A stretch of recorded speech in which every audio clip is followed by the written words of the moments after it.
शिक्षण को, गणित को लेकर के अगर उनके अनुभवों की बात कहें तो एक स्पष्ट विभाजन दिखता है उस समूह में। एक कुछ लोग ऐसे होते हैं कि जिनको गणित पसंद आता है और एक ऐसा समूह बन जाता है कि जिनको गणित पसंद नहीं आता है। तो जो ये इस तरह का विभाजन है, और आज का जो हमारा वेबिनार का टॉपिक है, क्या इसमें क्या कोई रिश्ता है, क्या इसमें कोई संबंध है? राष्ट्रीय स्तर पे देखा जाए तो एनसीईआरटी ने कुछ पुस्तकें गणित की बनाई हैं। तो वो गणित की पुस्तकें किस तरीके से मददगार होती है, जो ये संवैधानिक मूल्य हैं जो शिक्षा के उद्देश्यों के तौर पे देखे गए हैं, तो उनको पाने में ये राष्ट्रीय स्तर की पुस्तकें हैं, वो किस तरह से मददगार होती है। ऐसे कुछ शुरुआती सवाल हैं, बाद में जो सवाल हैं वो आते ही रहेंगे हमारी चर्चा के दौरान। तो इन सवालों पर हम सभी से संवाद करने के लिए हमारे बीच में रोहित जी हैं। रोहित जी किसी परिचय के मोहताज नहीं हैं। आपके 15 सालों का लंबा अनुभव है प्राथमिक कक्षाओं में गणित पढ़ाने का। पिछले 10 सालों से आप अजीम प्रेमजी फाउंडेशन के साथ में अलग अलग तरीके से जुड़े रहे और दर्शन शास्त्र के प्रोफेसर के तौर पे काम कर रहे हैं अभी अजीम प्रेमजी यूनिवर्सिटी में। आपने Tata institute of social science में दर्शन शास्त्र के प्रोफेसर के तौर पे काम किया है। इसके अलावा एनसीईआरटी की जो विभिन्न कमेटियां बनी हैं सामग्री निर्माण को लेकर के या पाठ्यचर्या को लेकर के, आप उन कमेटियों का हिस्सा रहे हैं। हम शिक्षा में काम करने वाले सभी लोगों के लिए एनसीएफ 2005 एक ये नया नाम नहीं है। इस कमेटी एनसीएफ 2005 जब लिखा जा रहा था उस दौरान आप स्टीयरिंग कमेटी और ड्राफ्टिंग कमेटी के हिस्से रहे हैं। इसके अलावा एनसीएफ 2005 के निर्माण के दौरान अलग अलग तरह के फोकस ग्रुप बने हुए थे। तो उसमें से एक फोकस ग्रुप था पाठ्यचर्या, पाठ्यक्रम और पाठ्यपुस्तक। तो आपने उस फोकस ग्रुप को हेड किया है, उसके आप अध्यक्ष रहे हैं।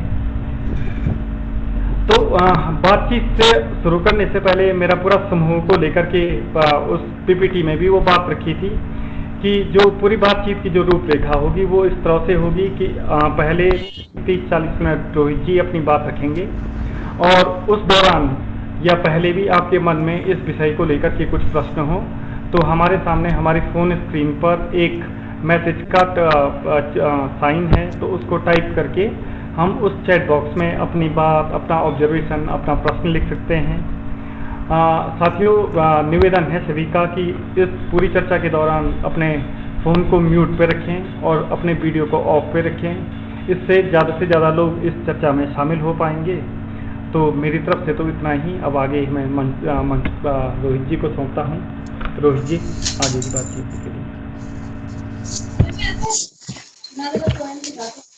नमस्कार दोस्तों, मुझे आशा है कि मेरी आवाज़ आपको ठीक से पहुंच रही होगी, और यदि आवाज़ में कोई व्यवधान आता है या मुझे कुछ करने की ज़रूरत है तो यहाँ मैसेज पे जो भी लोग संचालित कर रहे हैं वो लिख दें, जिससे मैं उसमें थोड़ा ध्यान रख के कुछ कोशिश कर सकूं आवाज़ को ठीक करने की। दूसरी बात ये है कि कुछ व्यवधान आने की थोड़ी संभावना है आज बीच बीच में, लेकिन उसको हम मैनेज करेंगे। 2 प्रकार के व्यवधान आ सकते हैं। एक तो मेरा इंटरनेट का कनेक्शन यहाँ पे दिगंतर परिसर में हूँ मैं, वो बहुत बढ़िया नहीं रहता है, उसमें कई बार समस्या होती है। तो यदि ऐसा हुआ तो मेरे पास 2 कनेक्शन है, मैं एक में समस्या हुई तो दूसरे में ट्रांसफ़र करूँगा। उसमें हो सकता है कि 15-20 सेकंड लगें। दूसरा, मेरे पास एक छोटी सी लड़की है, वो बीच बीच में कुछ बंदरगिरी करती रहती है और ये लगभग पहले आधे घंटे तक मेरे साथ रहेगी, तो इसके कारण भी कुछ थोड़ा बहुत व्यवधान हो सकता है, लेकिन but we will manage that. तीसरी बात ये है कि आपके जो सवाल हों मैंने रिक्वेस्ट की थी अशोक जी से कि उसको कोई कलेक्ट करे और उसके बाद में वो आप मेरे से पूछ सकते हैं। मतलब अशोक जी या कोई उसको मेरे से पूछ लें। मैं जब बोलता हूँ उस वक्त में आपको अजीब सिनेरियो लग रहा होगा, फिलहाल आई कांट हेल्प इट। तो मैं जब बोलूँगा, अपनी बात रखना शुरू करूँगा, उसके बाद मैं बहुत मतलब स्क्रीन पे पढ़ के और रिस्पॉन्ड नहीं कर पाऊँगा। तो ये 2-3 चीज़ें हैं जो मैं आपसे शेयर करना चाह रहा था। और अभी इस थोड़े से इनफॉर्मल तरीके से मैं अपनी बात कहना शुरू करता हूँ। आप देख रहे होंगे कि मेरे साथ एक वक्ता और है इधर। अ, अभी वो वक्ता चुप है, एंड आई डू होप कि वो मुझे मौका देगी और चुप ही रहेगी, राइट? ओके। जिस तरह से सवालों को अभी आपने रखा है, मैं उनको थोड़ा सा भिन्न तरीके से, यही सवाल पहले अशोक जी ने मुझे लिख के भेजे थे और उनको मैंने अपने ढंग से ऑर्गेनाइज किया है। लेकिन अभी मुझे ऐसा लग रहा था कि बातचीत में एक एम्फसिस जो था वो छोटी छोटी गतिविधियां क्लासरूम वगैरह में क्या कर सकते हैं, उस तरफ थोड़ा सा ज़्यादा मुझे ऐसा लग रहा है कि हो गया था। मैं उसकी बात ज़रूर करूँगा, लेकिन वो पूरी बातचीत के केंद्र में नहीं है। अभी अपन देखेंगे, जो भी बातचीत के केंद्र में है वो भी कोई इतनी बुरी बात नहीं है। बात को यहाँ से शुरू करते हैं कि जो पहला सवाल था इनका, और तब तक मैं अपना वो भी खोल रहा हूँ जो नोट्स मैंने बनाए हैं, जो मैं बीच बीच में आपको दिखाऊंगा। तो बातचीत को हम यहाँ से शुरू करते हैं कि उन्होंने पहला सवाल मुझे लिख के भी यही भेजा था, और अभी भी उन्होंने वही सवाल पहले रखा था कि क्या समता और सामाजिक न्याय के मामले में उसको दूसरे विषयों का हिस्सा मान के छोड़ दें, या हम ये मान सकते हैं कि गणित भी उसमें कोई योगदान कर सकता है। दोस्तों, जिस तरह से मैं शिक्षा के बारे में सोचता हूँ, उसमें एक मामला ये है कि मुझे ऐसा लगता है कि शिक्षा के जो व्यापक उद्देश्य होते हैं, जैसे क्रिटिकल थिंकिंग की बात करें या समता और न्याय की बात करें, तो ये कुछ इस तरह की चीज़ें नहीं होती हैं कि ये हिंदी पढ़ने में विकसित होंगी, ये गणित पढ़ने में विकसित होंगी, ये विज्ञान पढ़ने में विकसित होंगी। ये व्यापक उद्देश्य होते हैं और पूरा का पूरा पाठ्यक्रम ही इन उद्देश्यों के लिए घड़ा जाता है। तो इसका मतलब ये हुआ कि जितने भी विषय हैं विद्यालय में, वो सब विषयों का अंतिम उद्देश्य तो इसी प्रकार के उद्देश्यों की पूर्ति करना है। इन्हीं के लिए उन सबको संजोया जाता है, इन्हीं के लिए उनको स्कूल के करिकुलम में रखा जाता है। तो इस दृष्टि से देखें तो गणित विशेष रूप से कोई क्षमता वगैरह की बात करे, या दूसरा ढंग से हम ये देख सकते हैं कि गणित का समता विषयक चिंतन में और सामाजिक न्याय विषयक चिंतन में क्या रोल हो सकता है, क्या भूमिका हो सकती है। तो मैं इस दूसरे नजरिए से इस बात को देखूंगा। दूसरी, थोड़ा सा हमको ये बात कर लेनी चाहिए कि क्योंकि हम समता वगैरह की बात शुरू की है, तो थोड़ा सा देख लें हम कि समता को हम किस नज़रिए से देख रहे हैं, क्योंकि ये इस तरह का विषय है जिसमें आप एक से अधिक तरह से सोच सकते हैं। इसलिए मैं बहुत संक्षेप में आपके सामने कुछ रखने वाला हूँ, उसमें से कुछ पढ़ दूंगा मैं। तो एक चीज़ तो ये है कि यदि हम अपने संविधान में देखें तो समता और न्याय के बारे में जो कुछ कहा गया है वो कुछ इस प्रकार की चीज़ है। जब समता की बात करते हैं तो वो कह रहे हैं प्रतिष्ठा और अवसर की समता। अंग्रेजी में प्रीएम्बल में जो शब्द है वो इक्वलिटी है, इक्विटी नहीं है। आप सब जानते हैं कि हिंदी में जब हम अनुवाद करते हैं तो इक्वलिटी का अनुवाद तो करते हैं तो समानता, और इक्विटी का अनुवाद करते हैं समता। तो अंग्रेजी के जो प्रीएम्बल है उसमें जो शब्द है वो इक्वलिटी है। तो इसको बस थोड़ा सा ध्यान में रख लीजिए। अगली बात जो है न्याय की, जब वो बात करते हैं तो वो बात करते हैं सामाजिक, आर्थिक और राजनीतिक न्याय। हम यदि इन दोनों चीजों को मिला के देखें तो इसका मतलब ये बनता है कि हम जो जो एम्फसिस है इसमें वो हेलो, जो एम्फसिस है इसमें, मैं बीच में आप कुछ बोल के मेरे से कह रहे हैं क्या? Hello, are you trying to communicate something to? नहीं, आपकी आवाज आ रही है क्लियर, कोई दिक्कत नहीं।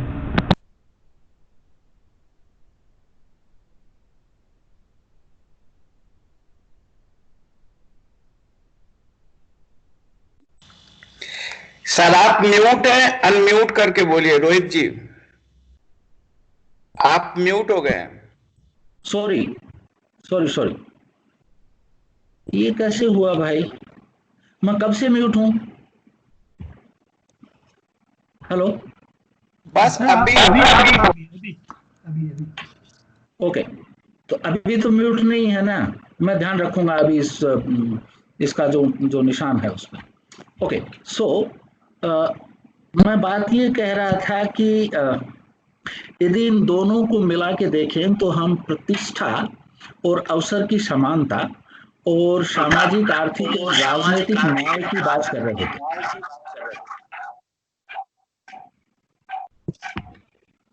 मुझे नहीं समझ में आ रही है, बीच में और कुछ आवाज आ रही है, वो मेरे से यदि नहीं है तो मैं बोलता जाऊंगा। Okay, hello. हाँ जी रोहित जी, एक्चुअली बीच में काफी बार लोग अनम्यूट कर देते हैं तो उसकी वजह से इको होगा। हम जुटे पड़े हैं म्यूट करने पे, तो आप जारी रखिएगा। ओके ओके, सो अब सवाल ये उठता है कि इस प्रकार की चीज में बाकी जो चीज क्या लेट लेट सो इस प्रकार की चीजों में हमें किन किन गणित से किस प्रकार की मदद मिल सकती है, ये देखने की कोशिश करेंगे हम। दूसरी एक इम्पोर्टेंट बात यह है, जिस शब्द को काम में तो हम बहुत लेते हैं, लेकिन ये गणितीयकरण जो है इसके ऊपर थोड़ा विचार करने की जरूरत है। आखिर ये गणितीयकरण क्या चीज है, तो इस पर हम थोड़ा सा वक्त लगाएंगे। मुझे जो सवाल लिख के दिए गए थे उनको पढ़ने से कुछ ऐसा लगा कि जैसे बच्चों को गणना करना और सूत्र और विधियां सिखाना वगैरह, इसमें कोई गणित की दृष्टि से देखें तो इसमें कोई समस्या है। ये पढ़ने से मुझे भान हुआ ऐसा। जरूरी नहीं है कि उन्होंने उसी नज़र से सोचा हो। पर्सनली मैं ये सोचता हूँ कि बल्कि मैं क्या सोचता हूँ, एनसीएफ में ये लिखा भी है कि गणित के उद्देश्यों को हम दो तरीके से देख सकते हैं। एक, हम गणित के उद्देश्यों को देख सकते हैं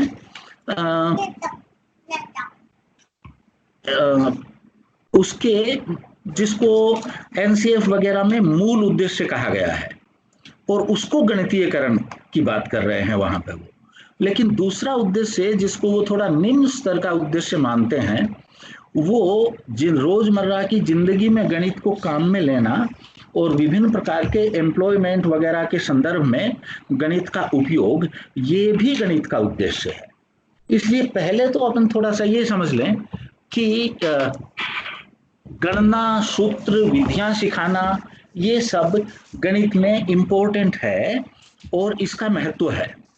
समस्या ये है कि यदि हम इनको सिर्फ और सिर्फ एक स्किल के रूप में सिखाते हैं, जिसको मैकेनिकल ढंग से अप्लाई कर दें, तो ये फिर गणितीयकरण की क्षमता के विकास में बाधा डालती है।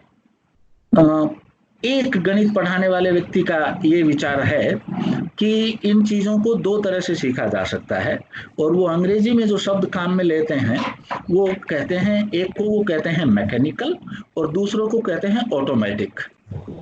उनका ख्याल ये है कि मैकेनिकल वो होता है जिसमें बच्चे हो सकता है कोई गणना सही कर दे, लेकिन यदि आप उनको बीच में रोक के पूछें कि आपने ये क्यों किया या इसका लॉजिक क्या है, तो वो नहीं बता सकते। तो इसको वो कह रहे हैं मैकेनिकल। और जब इस प्रकार से कोई व्यक्ति गणना वगैरह करना सीखता है, तो वो आगे गणितीयकरण की क्षमता के विकास में बाधा डालती है। ऑटोमेटिक वो जिसको कह रहे हैं, हिंदी हम उसकी चाहें तो स्वचालित कर सकते हैं। ऑटोमेटिक वो जिसको कह रहे हैं वो ये कह रहे हैं कि भाई अभ्यास गणित में करने की जरूरत होती है कि आदमी एक्चुअली बहुत ज्यादा सोचे बिना करता जाए, लेकिन यदि बीच में रोक के उससे पूछें कि ये क्यों किया, इसकी लॉजिक क्या है, तो वो लॉजिक बता सके। तो गणित में उद्देश्य फिर ऑटोमेटिक के लेवल पे जाना होना चाहिए। मैकेनिकल और ऑटोमेटिक में फर्क है कि ऑटोमेटिक लेवल पे जो व्यक्ति पहुंचा है उसने अभ्यास काफी किया है लेकिन उसके पास लॉजिक भी है। जो मैकेनिकल लेवल पर पहुंचा है उसने खूब अभ्यास किया है लेकिन उसके पास लॉजिक नहीं है। तो यदि गणना वगैरह को हम इस ढंग से सीखते हैं तो गणितीयकरण में कोई प्रॉब्लम नहीं होगी। तो ये तो मैं सिर्फ थोड़ा स्पष्टीकरण के लिए कह रहा था कि गणितीयकरण की उत्साह में गणित की जो अन्य चीजें हैं जो जिनकी उपयोगिता है उनको हम बहुत ज्यादा नकारे नहीं। अब थोड़ा आगे आते हैं हम कि ये गणितीयकरण किस प्रकार की चीज हो सकती है, इसको हम किस नजर से देखें। अब आप सब जानते हैं इसके बारे में, फिर भी मुझे लगता है कि आज के डिस्कशन में बात को आगे बढ़ाने के लिए कुछ हद तक हमें इसको देखने की कोशिश करनी चाहिए। देखिए जो जो लोग जिन लोगों ने इस पर साहित्य लिखा है गणितीयकरण पर, वो इसको दो हिस्सों में बांटते हैं। एक को वो कहते हैं वर्टिकल मैथमेटाइजेशन या ऊर्ध्व गणितीयकरण, और दूसरे को कहते हैं हॉरिजॉन्टल मैथमेटाइजेशन या क्षितिज कह सकते हैं आप, समांतर कह सकते हैं। अब सवाल ये है कि क्या ये कुछ है जो बहुत अलग और बहुत भिन्न है, या ये कुछ इस प्रकार की चीज है जो कोई पुरानी ही चीज है जिसका हमें पता था लेकिन जिसका नाम अलग हो गया है। मेरा मत दूसरा है इसमें कि ये एक्चुअली बहुत दिन से लोग इन दोनों चीजों को एक अंदाज में सोच रहे हैं, मैं दूसरे शब्दों में अभी रखूंगा, और ये सिर्फ नाम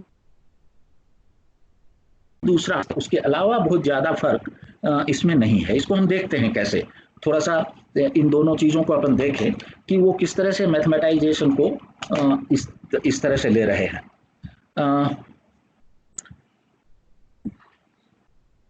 जो आजकल डेफिनेशन ली जा रही है इसकी, इसमें ऊर्ध्व गणितीयकरण के बारे में ये कहा जाता है कि एक परिस्थिति से सामान्यकरण, अमूर्तीकरण और अमूर्त अवधारणाओं में संबंध स्थापित करना तथा उनके उपयोग के लिए संचालन के नियम बनाना, ये इसको ऊर्ध्व गणितीयकरण कह रहे हैं। तो ये कह रहे हैं कि अनुभव के आधार पर आप जो सामान्यीकरण करते हैं, जनरलाइजेशन करते हैं, अमूर्तीकरण अर्थात एब्स्ट्रैक्शन करते हैं, और फिर जो एब्स्ट्रैक्ट अवधारणाएं बनी उनके ऊपर किस प्रकार की लॉजिक लगेगी, कैसे नियम लगेंगे, ये तय करते हैं। ये वर्टिकल मैथमेटाइजेशन है। इसका मतलब ये हुआ कि सामान्य परिस्थिति से, एक मिनट, क्या नीचे उतरना है? हाँ तो मैं उतारता हूं ना, एक सेकंड रुकिए, इसको नीचे उतरना। अब आप नीचे उतर गई, अब आप अपने ब्लॉक से खेलिए। Okay, sorry. ये आप देख रहे हैं कि ये वास्तव में अनुभव से गणित के विकास के चरण बता रहे हैं आपको, और उसको वो कह रहे हैं वर्टिकल मैथमेटाइजेशन। इसको मैं यदि ये कहूं कि अनुभव से अमूर्तीकरण और सामान्यीकरण के माध्यम से गणित के नियम निकालना, ये गणितीय चिंतन है, और इसी को वो एक नए नाम से रख रहे हैं आपके सामने। दूसरी चीज जो ये रख रहे हैं, वो कह रहे हैं कि गणित के किसी ज्ञान का या कुछ अवधारणाओं का आप विभिन्न प्रकार की दैनिक जीवन की समस्याओं को हल करने में उपयोग करते हैं, उसको वो कह रहे हैं हॉरिजेंटल मैथमेटाइजेशन। तो आप देख रहे हैं कि गणितीय मॉडल बिल्डिंग जो है उसको हॉरिजेंटल मैथमेटाइजेशन कह रहे हैं। तो ये कोई बहुत विचित्र अवधारणा नहीं है। विचित्र शब्दावली हो सकती है, विचित्र अवधारणा नहीं है। थोड़ा सा अब इसका उदाहरण ले लेते हैं, 1 मिनट होल्ड करें। हाँ, अब इसके कुछ उदाहरण ले लेते हैं अपन। एक उदाहरण, इस पर मैं थोड़ा सा वक्त लगाऊंगा और थोड़ा उस पर धीरे धीरे चलेंगे अपन, क्योंकि बात को समझने की जरूरत पड़ेगी थोड़ी। तो मैं आपको कुछ चीजें भी बीच में दिखाता जाऊंगा उसमें। So let's see. एक उदाहरण ये लेते हैं अपन कि भारत में जिस प्रकार से गणित का विकास हुआ, उसमें लोग कहते हैं कि शूल्व सूत्रों का, अब मैं मैनेज नहीं कर पा रहा हूँ ये स्लाइड वाला हिस्सा। आई डू नॉट नो ये कब तो आ रहा है और कब नहीं आ रहा है। अशोक जी ने मेरे से कहा था कि उनको दे दो तो बेहतर। थोड़ा इंटरनेट की स्पीड की वजह से थोड़ा टाइम लगेगा उसे लोड होने पे उस पर, लेकिन एक बार शेयर कर दिया तो आ जाएगा वो। अशोक भाई यहाँ दिखाई दे रहा है। अभी दे रहा है ना दिखाई? हाँ दिखाई दे रहा है सर। ओ गुड, ठीक है। सो अब मैं इसी को रखूंगा जिससे ज्यादा दिक्कत नहीं हो। मैं आपको मेरी शक्ल में वैसे भी कोई खास रुचि नहीं है। सो अब थोड़ा इसका उदाहरण लेते हैं हम ऊर्ध्व गणितीयकरण का उदाहरण लें तो सबसे पहले तो ये देखें कि कोई अनुभव और दैनिक जीवन की समस्या से शुरू होगी। तो भारत में लोग ऐसा मानते हैं कि गणित पे सब नहीं, गणित पे एक प्रकार का काम सुलभ सूत्रों के साथ शुरू हुआ। ये जो सुलभ सूत्र है इसको कुछ लोग सुलभ लिखते हैं, कुछ सुलभ लिखते हैं, लेकिन मैंने ये स्पेलिंग रखी है यहाँ पे, सुलभ सूत्रों के साथ हुआ। ये सुलभ सूत्र क्या है भाई? आप में से बहुत सारे लोग जानते होंगे कि अपने यहाँ वैदिक समय में कुछ यज्ञ करने का और उनके कुछ विधि विधान और कुछ कर्म कांड का काफी महत्व था। और जो यज्ञ करते थे उसमें एक मान्यता ये थी कि जो यज्ञ वेदी बनाते हैं वो किस आकार की बननी चाहिए और कैसे बननी चाहिए, इसका यज्ञ के फल पर असर होता है। उदाहरण के लिए एग्जैक्ट नहीं पता है मुझे, लेकिन इस प्रकार की बात हो सकती है कि यदि किसी को स्वर्ग में जाना है तो वो फाल्कन के आकार की, बाज के आकार की यज्ञ वेदी बनाए। ये बाज के आकार की तो दुश्मनों के नाश के लिए है, तो दुश्मनों का नाश करना है तो बाज के आकार की यज्ञ वेदी बनाए। स्वर्ग में जाना है तो वर्गाकार यज्ञ वेदी बनाए, लेकिन उसका क्षेत्रफल एक खास माप के सर्कल के बराबर, मतलब वर्त के बराबर होना चाहिए। ये ज्योमेट्री की समस्याएं हैं दोनों। फिर उसमें ये बात भी होती थी कि उसमें ईंटें कैसी लगेंगी, त्रिकोण, चौकोण या थोड़ी टेढ़ी। अब ये सारी की सारी गणितीय समस्याएं थी और अनुभवजन्य थी। अब एक चीज ये हो सकती है कि कोई व्यक्ति बहुत सारी इस प्रकार की ईंटें लेके और एक एक करके इस प्रकार की वेदी बनाता रहे बैठ के। ये पूरी तरह से अनुभव के स्तर पर हो। इन लोगों ने, कुछ लोग जो ये वेदी वगैरह बनाने का काम करते थे, इन्होंने कुछ ज्योमेट्री के तरीके निकाले और उन ज्योमेट्री के तरीकों में रस्सी को काम में लेते थे नापने के लिए। किसी भुजा के 3 हिस्से करने हैं तो उसके 3 हिस्से, 4 हिस्से, 5 हिस्से करने के लिए, एंगल बनाने के लिए, इस तरह की चीजों के लिए रस्सी को काम में ले लेते थे। रस्सी को कहते हैं संस्कृत में शूल। तो उस रस्सी के माध्यम से ज्योमेट्री के जो सूत्र निकाले गए वो शूल्व सूत्र हैं। अब थोड़ा सा इसकी यात्रा को देखिए आप, उसमें उसमें गणितीयकरण समझ में आएगा। पहले स्तर पर एक दैनिक जीवन की समस्या है, उन लोगों की जो भी मान्यताएं हैं वो सही हैं या गलत उसको हम छोड़ देते हैं। किस प्रकार की वेदी बनाने से स्वर्ग मिलेगा नहीं मिलेगा को भूल जाइए। अब लेकिन ऐसी वेदी बनानी है, ये एक भौतिक समस्या है। अब उनको बनाने के लिए वो रस्सी को काम में ले रहे हैं, अर्थात ईंटों की और वेदी की लंबाई चौड़ाई को रस्सी के माध्यम से प्रदर्शित कर रहे हैं या रिप्रेजेंट कर रहे हैं। तो अब ईंटें छोड़ दी हैं और रस्सी में ही उसकी लंबाई चौड़ाई को अभिव्यक्त कर रहे हैं। इसका मतलब एक स्तर का अमूर्तीकरण हो गया। अब थोड़ा आगे चलते हैं। इस रस्सी से वो जो सूत्र निकाल रहे हैं, वो सूत्र किसी एक चीज में नहीं लग रहे, वो एक से अधिक परिस्थितियों में काम में आ रहे हैं। और उन सूत्रों को अब कुछ रस्सी से अभ्यास करने के बाद और जनरल नतीजे निकालने के बाद रस्सी भी काम में नहीं आ रही। अब ये उससे अगले स्तर का अमूर्तीकरण हो गया।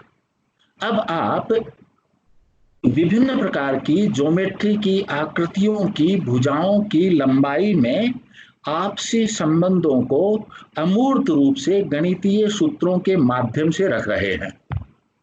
और पहले जो आपका इन्वेस्टिगेशन वास्तविक ईंटों से शुरू हुआ था, अब वो इन्वेस्टिगेशन एक्चुअली उन सूत्रों के ऊपर नए सूत्र निर्माण करके हो रहा है। ये एक थोड़ी सी कॉम्प्लेक्स बात है, इसलिए एक छोटा सा उदाहरण और ले लेते हैं इस बात को समझने के लिए, फिर दोनों में से कुछ नतीजे निकालेंगे अपन। और ये उदाहरण आप में से जो पहले मेरे साथ जुड़े हैं उनको पता होगा, तो आपको थोड़ी बोरियत होगी। मैं अमूमन ये उदाहरण देता हूँ जो मुझे बहुत बढ़िया लगता है कि एक 2 मिनट की कहानी के रूप में देख सकते हैं हम इसको। थोड़ी कल्पना करिए कि कई एक गांव है जहां प्राइवेट प्रॉपर्टी का मामला तो शुरू हो गया है, लेकिन अभी लोगों ने गिनना नहीं सीखा है। उनको थोड़ा थोड़ा मात्रा वगैरह का अंदाज है, लेकिन उनके पास 1 2 3 4 5 ऐसे गिनने का तरीका नहीं है। और इनमें से एक व्यक्ति है जिसके पास बहुत सारी भेड़ें हैं, लेकिन वो पावरफुल आदमी है और भी बहुत कुछ चीजें करता है गांव में, तो अपनी भेड़ें चराने के लिए खुद नहीं जाता। तो मेरे जैसे किसी बेचारे को पकड़ के वो अपनी भेड़ें चराने को भेजता है। अब उसके मन में एक दिन शक हुआ कि यार ये मेरी भेड़ें जंगल में चराने ले जाता है, तो हो सकता है एक ये सो जाता हो और एक आध भेड़ को भेड़िया खा जाता हो, या हो सकता है ये एक आध भेड़ बेच के आ जाता हो। तो वो कैसे सुनिश्चित करे कि जितनी भेड़ें गई थी उतनी ही वापस आई है? ये प्रैक्टिकल समस्या है। पहले लेवल पर इसका हल आप सब जानते हैं, एक संबंध से हो सकता है। फॉर एग्जाम्पल आप कल्पना करें कि दूसरे दिन वो बहुत सारे कंकड़ एक डलिए में लेके आ गया और भेड़ें जब बाहर निकलने लगी, एक भेड़ बाहर निकल रही है और एक कंकड़ वो अलग रख लेता है डलिए में से निकाल के, और जितनी भेड़ें निकली उतने कंकड़ की कपड़े में पोटली बांध के अपने पास रख लेता है। और शाम को जब वापस आता है गड़रिया भेड़ों को लेके, तो जैसे ही एक एक भेड़ अंदर जाती है, एक एक कंकड़ वो निकालता जाता है। यदि सारी भेड़ें जाने पर सारे कंकड़ खत्म हो गए तो बराबर, सारी भेड़ें जाने पर कुछ कंकड़ बच गए तो मतलब कुछ भेड़ें गायब हो गई।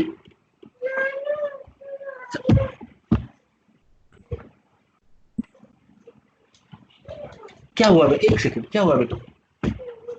उसको रहने दो, उसको रहने दो, वो छिपकली तेरे को कुछ नहीं करेगी। तू उधर जाके अपने ब्लॉक से खेल ले थोड़ी देर। अब ये एक स्तर का अमूर्तीकरण है। आप थोड़ी कल्पना करिए कि दूसरे स्तर का अमूर्तीकरण ये हो सकता है कि एक लकड़ी लें और उस लकड़ी पर चाकू से निशान बना दें। तो थोड़ा ध्यान इस बात पर दीजिए, इसमें ये कहानी तो बहुत सरल और सब जानते हैं, इसमें ध्यान देने की जरूरत यहाँ है कि भेड़ें और कंकड़ में कोई समानता नहीं है। भेड़ चलती है, उसमें मांस मज्जा होती है, वो बच्चे देती है, जीवित है। और कंकड़ न जीवित है, न चरता है, न मांस मज्जा होती है और न बच्चे देता है। तो यहाँ इन दोनों का कौन सा गुण है जिसके कारण ये समूह में बराबरी स्थापित कर रहे हैं? थोड़ा ये देखिए कि ये कंकड़ जो हैं ये वास्तव में भेड़ों के गुणों को नहीं देख रहे हैं, ये समूह के गुण को देख रहे हैं। और समूह का गुण है उसका आकार, मतलब वो कितना बड़ा है। और इसमें इस बात का कोई फर्क नहीं पड़ रहा कि उसके जो सदस्य हैं उनके भौतिक और जैविक गुण क्या हैं। सिर्फ दो चीजें देखी जा रही हैं कि वो स्थायी हैं और डिस्क्रीट हैं, मतलब एक दूसरे से अलग अलग है। अब इसको आप और आगे ले जा सकते हैं। एक एक स्तर का अमूर्तीकरण हो गया, सारी भौतिक चीजें छोड़ दी। दूसरे स्तर पर आप ले जाएंगे इसको तो आप निशान बना सकते हैं, और ये निशान तो अब कंकड़ भी नहीं रहा, इसका तो कोई भौतिक स्वरूप भी हाथ में लेने लायक नहीं है, सिर्फ दिखेगा तो सही। तीसरे लेवल पर आप गिनती शुरू कर सकते हैं। उसमें आप एक सूची बनाते हैं शब्दों की, 1 2 3 4 5 6 7 8, और इनको एक क्रम से रखते हैं और जैसे जैसे भेड़ों से एक एक संबंध स्थापित करते हैं। अब यहां मैं आपका ध्यान दिलवाना चाहूंगा कि ये प्रोसेस है जिसमें आप 1 to 1 कोरस्पोंडेंस बनाते हैं, और ये प्रोसेस बाद में नंबर में क्रिस्टलाइज होती है अमूर्त होके। तो आपने जहां 10 तक बोला, इतनी भेड़ें थी, तो इसका मतलब आप 10 अब नंबर बन गए। अब वास्तव में 10 नंबर तब बनेगा जब ये दूसरे नंबरों के साथ संक्रिया करने लगेगा। 10 है, 9 है, 10 में 9 जोड़ने के क्या तरीके हैं, 10 को 9 से गुणा करने के क्या तरीके हैं। जब आप इस लेवल पर आएंगे तब आप एक्चुअली पूरी अमूर्त मैथमेटिक्स कर रहे होंगे। इन दोनों उदाहरणों में एक चीज बन रही है, उसको ध्यान दें आप। आपके पास स्वतंत्रता है अवधारणाएं बनाने की, 1 2 3 4 5 6 की अवधारणाएं बनाने की आपके पास स्वतंत्रता है। लेकिन जैसे ही अवधारणाएं बन गई आगे, और आप सम विषम की अवधारणा भी बना सकते हैं, जिनमें 2 2 के जोड़े बने वो सम, नहीं बने वो विषम। लेकिन जैसे ही ये अवधारणा आपने बनाई, कौन सी संख्या सम है और कौन सी विषम अभी आपके हाथ में नहीं है, ये आपसे स्वतंत्र हो गया है। आप भाग की अवधारणा बना सकते हैं, अभाज्य संख्या की अवधारणा बना सकते हैं, लेकिन फिर अभाज्य संख्याएं 100 और 200 के बीच में कितनी होंगी ये सुनिश्चित हो चुका पहले ही आपके हाथ में नहीं है। ये मैथमेटाइजेशन है। यहां हो क्या रहा है उसको देखिए। कुछ बेसिक एक्सियोमेटिक रूल्स बन रहे हैं जिनको हम आर्टिकुलेट लेवल पर देख रहे हो या नहीं देख रहे हो, और डिडक्टिव लॉजिक लागू हो रहा है। तो गणित की एक खास बात, ये जो ऊर्ध्व मैथमेटाइजेशन है, इसमें वो सतत रूप से अमूर्त होती चली जाती है। अब थोड़ा आगे बढ़ते हैं अपन, एक चीज और देख लेते हैं इसमें। दूसरी चीज बहुत सरल है, उसमें कोई लंबी बात नहीं है, लेकिन फिर भी मैं, क्योंकि आगे उसमें से कुछ नतीजे निकालने हैं मुझे, इसलिए मैं एक बात कह देता हूं उसके बारे में, विच वुड बी यूजफुल। ये अभी जो हमने सारी बात की, ये ऊर्ध्व गणितीयकरण कह सकते हैं आप इसको। तो इसमें क्या हो रहा है ये इस पर थोड़ा देख लीजिए आप। इसमें एक तो सामान्यीकरण हो रहा है, और सामान्यीकरण हम किसको कहते हैं, एक संदर्भ से अनेक संदर्भों में जाना। तो भेड़ों के समुच्चय से में बराबर कंकड़ों का समुच्चय बनाना ये एक संदर्भ है, किन्हीं भी अमूर्त चीजों में बनाना ये दूसरी प्रकार का, मतलब उससे आगे चले गए आप। दूसरा अमूर्तीकरण है, संख्या की अवधारणा बनाना, गिनना, संख्याओं के गुण आपसी संबंधों के रूप में देखना, और फिर उसकी प्रतीक प्रणाली बनाना, और आपसी संबंधों के अन्वेषण के लिए संक्रियाओं के नियम और उसकी लॉजिक का सूत्रीकरण। अब इससे ऐसा लगता है कि गणित की प्रकृति है कि वो अनुभव से तो उपजती है, लेकिन उसके बाद अनुभव के सामान्यकरण और अमूर्तीकरण की सतत प्रक्रिया से विशुद्ध अमूर्त अवधारणाओं का शास्त्र बन जाती है। ऐसा लग रहा है कि इसकी प्रकृति है। दूसरी बात यह है कि इस शास्त्र की विषय वस्तु अमूर्त अवधारणाएं होती हैं। विज्ञान में अध्ययन की विषय वस्तु अधिकतर जो होती हैं वो मूर्त चीजें होती हैं, गणित में जितनी भी होती हैं वो अमूर्त होती हैं, और ज्ञान निर्माण जो है उसमें निगमनात्मक तर्क एकमात्र सहारा रह जाता है आपके पास। अब थोड़ा सा अपन बात करते हैं हॉरिजेंटल मैथमेटाइजेशन की। ये बहुत आसान है, मैं बहुत जल्दी जल्दी पढ़ दूंगा, इसमें वक्त नहीं लगाएंगे और फिर आगे देखते हैं। तो एक इस तरह की समस्या लीजिए कि मान लीजिए कि मुझे जयपुर से दिल्ली पहुंचने में कितना समय लगेगा ये पता करना है। तो पहले लेवल पे मुझे चाहिए जयपुर दिल्ली के बीच सड़क की दूरी, लेकिन ये दूरी एक्चुअली मैं नहीं पता कर सकता जब तक मैं ये काम नहीं करूं। इकाई के माध्यम से इस दूरी को जब तक मैं इस दूरी को जब तक मैं संख्या में तब्दील नहीं करूंगा तब तक मैं गणित के रूप में इसका कुछ खास नहीं कर सकता। ये कन्वेंशन के आधार पर होता है। हम ये कहते हैं कि इतनी लंबाई को हम 1 मीटर कहेंगे, या इतनी को 1 किलोमीटर कहेंगे, या इतनी को 1 मील कहेंगे, ये कन्वेंशन है। दूसरी चीज हम करते हैं, समय को भी संख्या में बदलना पड़ता है हमको, और इसके लिए हम घंटा मिनट के रूप में उसकी यूनिट बनाते हैं, ये भी कन्वेंशन है। तो हमने दूरी को संख्या में बदला, हमने समय को संख्या में बदला, और तीसरे लेवल पर ये दोनों कन्वेंशन के आधार पर हुआ। तीसरे लेवल पर समय के इकाई और दूरी की इकाई में संबंध स्थापित किया। ये हम अनुभव के आधार पर ही कर सकते हैं, इसमें सिर्फ कन्वेंशन से नहीं होगा। ये जो हो रहा है ये हम रियल परिस्थिति को गणितीय परिस्थिति में कन्वर्ट कर रहे हैं। इसको मैथमेटिकल मॉडल बिल्डिंग कह सकते हैं आप। तो इसको भी ये लोग मैथमेटाइजेशन कह रहे हैं। अब अगली बात ये है कि संख्या में परिवर्तित दूरी में गति का भाग देना, यहां गणित कर रहे हैं हम। ये वाला जो हिस्सा है इसमें हम फिर से गणित कर रहे हैं, और इस गणित वाले हिस्से को जब अपना गणितीय ज्ञान इस पर लगा लेंगे हल करने में, उसके बाद कन्वेंशन के आधार पर दोबारा रियल लाइफ में तब्दील करेंगे। ये एक प्रकार का दूसरी प्रकार का गणितीय चिंतन कह सकते हैं आप। अब ये देखते हैं हम कि क्या गणित की प्रकृति के कारण, इस अमूर्त प्रकृति के कारण किसी को कुछ कठिनाई हो सकती है, और क्या ये गणित के अमूर्त स्वरूप के कारण समाज में उच्च वर्ग के लिए अधिक सरल हो सकता है, या कमजोर तबके के लिए ज्यादा मुश्किल हो सकता है।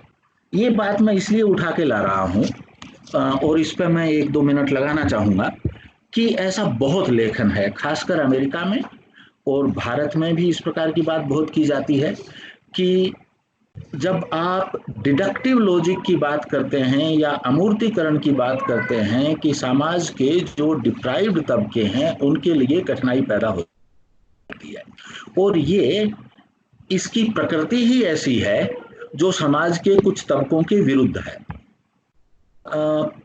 मनोवैज्ञानिक दृष्टि से ऐसा कोई अध्ययन नहीं है जो इसको सही साबित करता हो।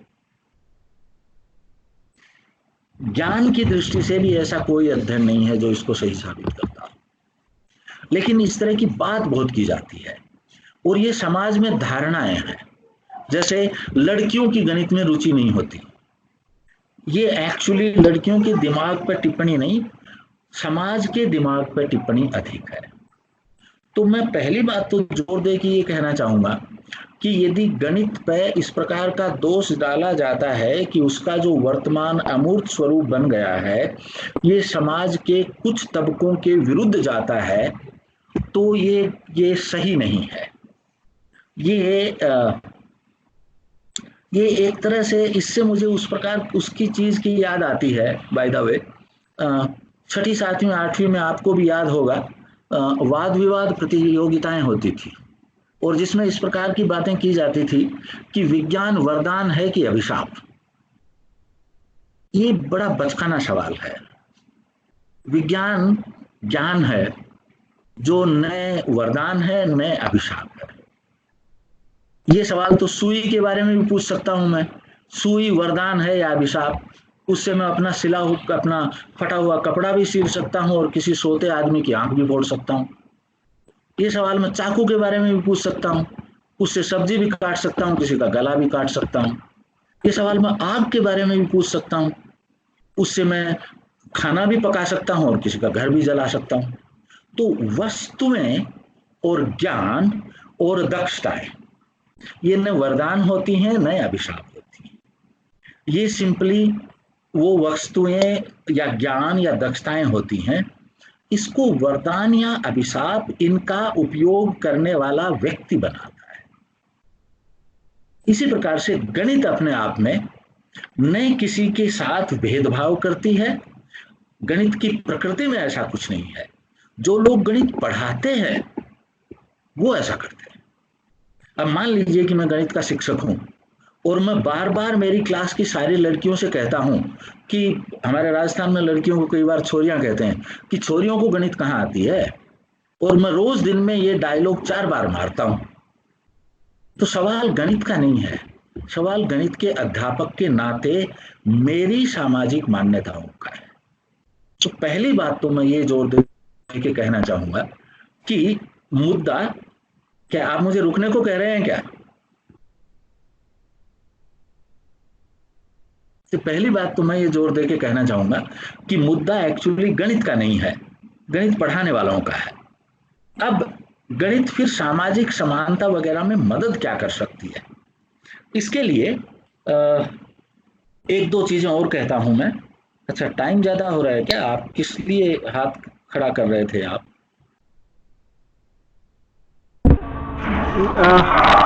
हाथ खड़ा पता नहीं, कोशिश कर रहे होंगे तो हो सकता है बाद में वो प्रश्न ले लेंगे, तो रेज हैंड इसलिए हो रहा है वो, तो आपसे संबंधित नहीं है, आप जारी रखिएगा।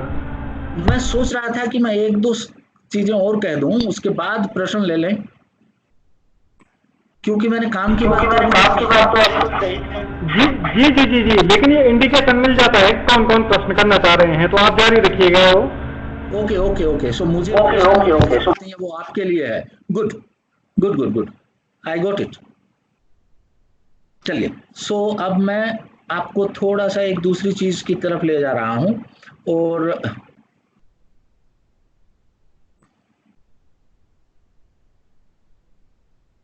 सो गणित अपने आप में इस तरह की कोई चीज नहीं करती। अब अगली बात हम ये देखते हैं कि गणितीयकरण मदद कर सकता है क्या। सबसे पहले तो अपन ये देखें कि जो व्यक्ति समय और स्थान से बंधा होता है और अपने एक ही संदर्भ में सीखी हुई चीज को किसी दूसरे संदर्भ में लागू नहीं कर सकता, उसका ज्ञान बहुत काम नहीं आ सकता। अर्थात सामान्यकरण आवश्यक है और गणित सामान्यकरण सिखाती है। तो सवाल सिर्फ गणितीय समस्याओं का नहीं है, सवाल यह है कि लगभग हर चीज में एक्चुअली गणित का ज्ञान आपको मदद कर सकता है इस सेंस में। एक बात तो मैं आपसे ये कहना चाह रहा था, और मैं ये बदल रहा हूं, तब मैं समझता हूं कि आपको बीच बीच में जब मैं उस पर क्लिक करता हूं तो मेरी ये लेखन थोड़ा बहुत दिख जाता होगा, क्योंकि मुझे नहीं पता चल रहा है कि दिखता है कि नहीं दिखता है इधर किसी कारण से। इसमें जो दूसरी चीज होती है वो होती है अमूर्तीकरण की। गणित का ये जो अमूर्तीकरण है, ये सबसे बड़ी ताकत है इसकी। बहुत बार लोग ये कहते हैं कि ये बड़ी आश्चर्य की बात है कि गणित जिंदगी की इतनी परिस्थितियों में काम में आती है। गणित जिंदगी की इतनी परिस्थितियों में सिर्फ और सिर्फ इसीलिए काम में आ पाती है कि उसका अपना कोई पदार्थ नहीं है, वो सिर्फ अवधारणाओं और विचारों का ढांचा है, और वो बहुत सारे एक से अधिक मॉडल्स पर फिट हो सकता है। तो ये भी एक बहुत महत्वपूर्ण चीज है। आप ध्यान देंगे कि सारा का सारा नैतिक शास्त्र जो है वो बहुत अमूर्त अवधारणाओं पर चलता है, और भी बहुत सारे राजनीतिक डिस्कोर्स वगैरह अमूर्त अवधारणाओं पर चलते हैं। तो इसका मतलब ये हुआ कि अमूर्तीकरण को यदि ठीक से सीखा है आपने तो वो आपके काम आता है। इसी प्रकार से गणित तर्क पर बहुत जोर देता है, और इस पर अभी अपन आएंगे आगे। ये भी बहुत मदद करता है दूसरी चीजों में। सटीकता और सुनिश्चितता भी गणित में मदद करती है। तो थोड़ा सा इस बात को एम्फसाइज करने के लिए जितने लोग अभी जुड़े हुए हैं, मुझे पूरा विश्वास है मैं 2 वीडियो दिखाऊंगा और आपका उन दोनों में मिला के कोई 15 मिनट का टाइम बर्बाद होगा, वो आपने देखे होंगे, लेकिन मैं चाहता हूं उसके बावजूद आप उसको एक बार फिर देखें, जिससे कि हम उस पर थोड़ी बात कर सकें। पहले एक देखेंगे और बाद में दूसरा देखेंगे, और उससे गणित समाज में समानता के संदर्भ में क्या कर सकती है, इसके ऊपर थोड़ा सा ध्यान देने की कोशिश करेंगे। तो यदि अशोक जी सुन रहे हैं तो अशोक जी आप हमें पहला वीडियो दिखा दीजिए, और ऐसा करिए कि मुझे भी दिखे वो, और मैं नहीं दिखूं लोगों को।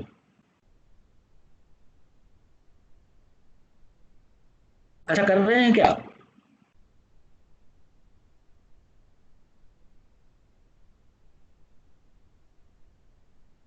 जी वीडियो मुझे नहीं दिखना चाहिए।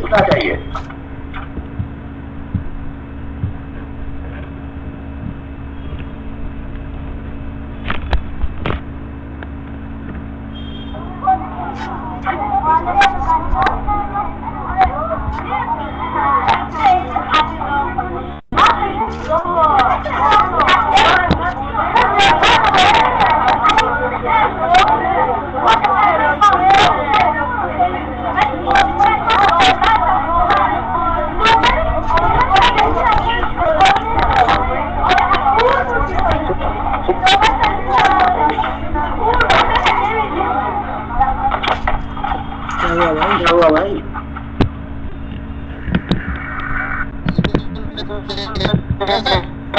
अच्छा हाँ, समस्या आ रही है तो मैं वर्णन कर दूंगा। मैं ट्राई कर रहा हूँ, 1 मिनट है। कर दूंगा।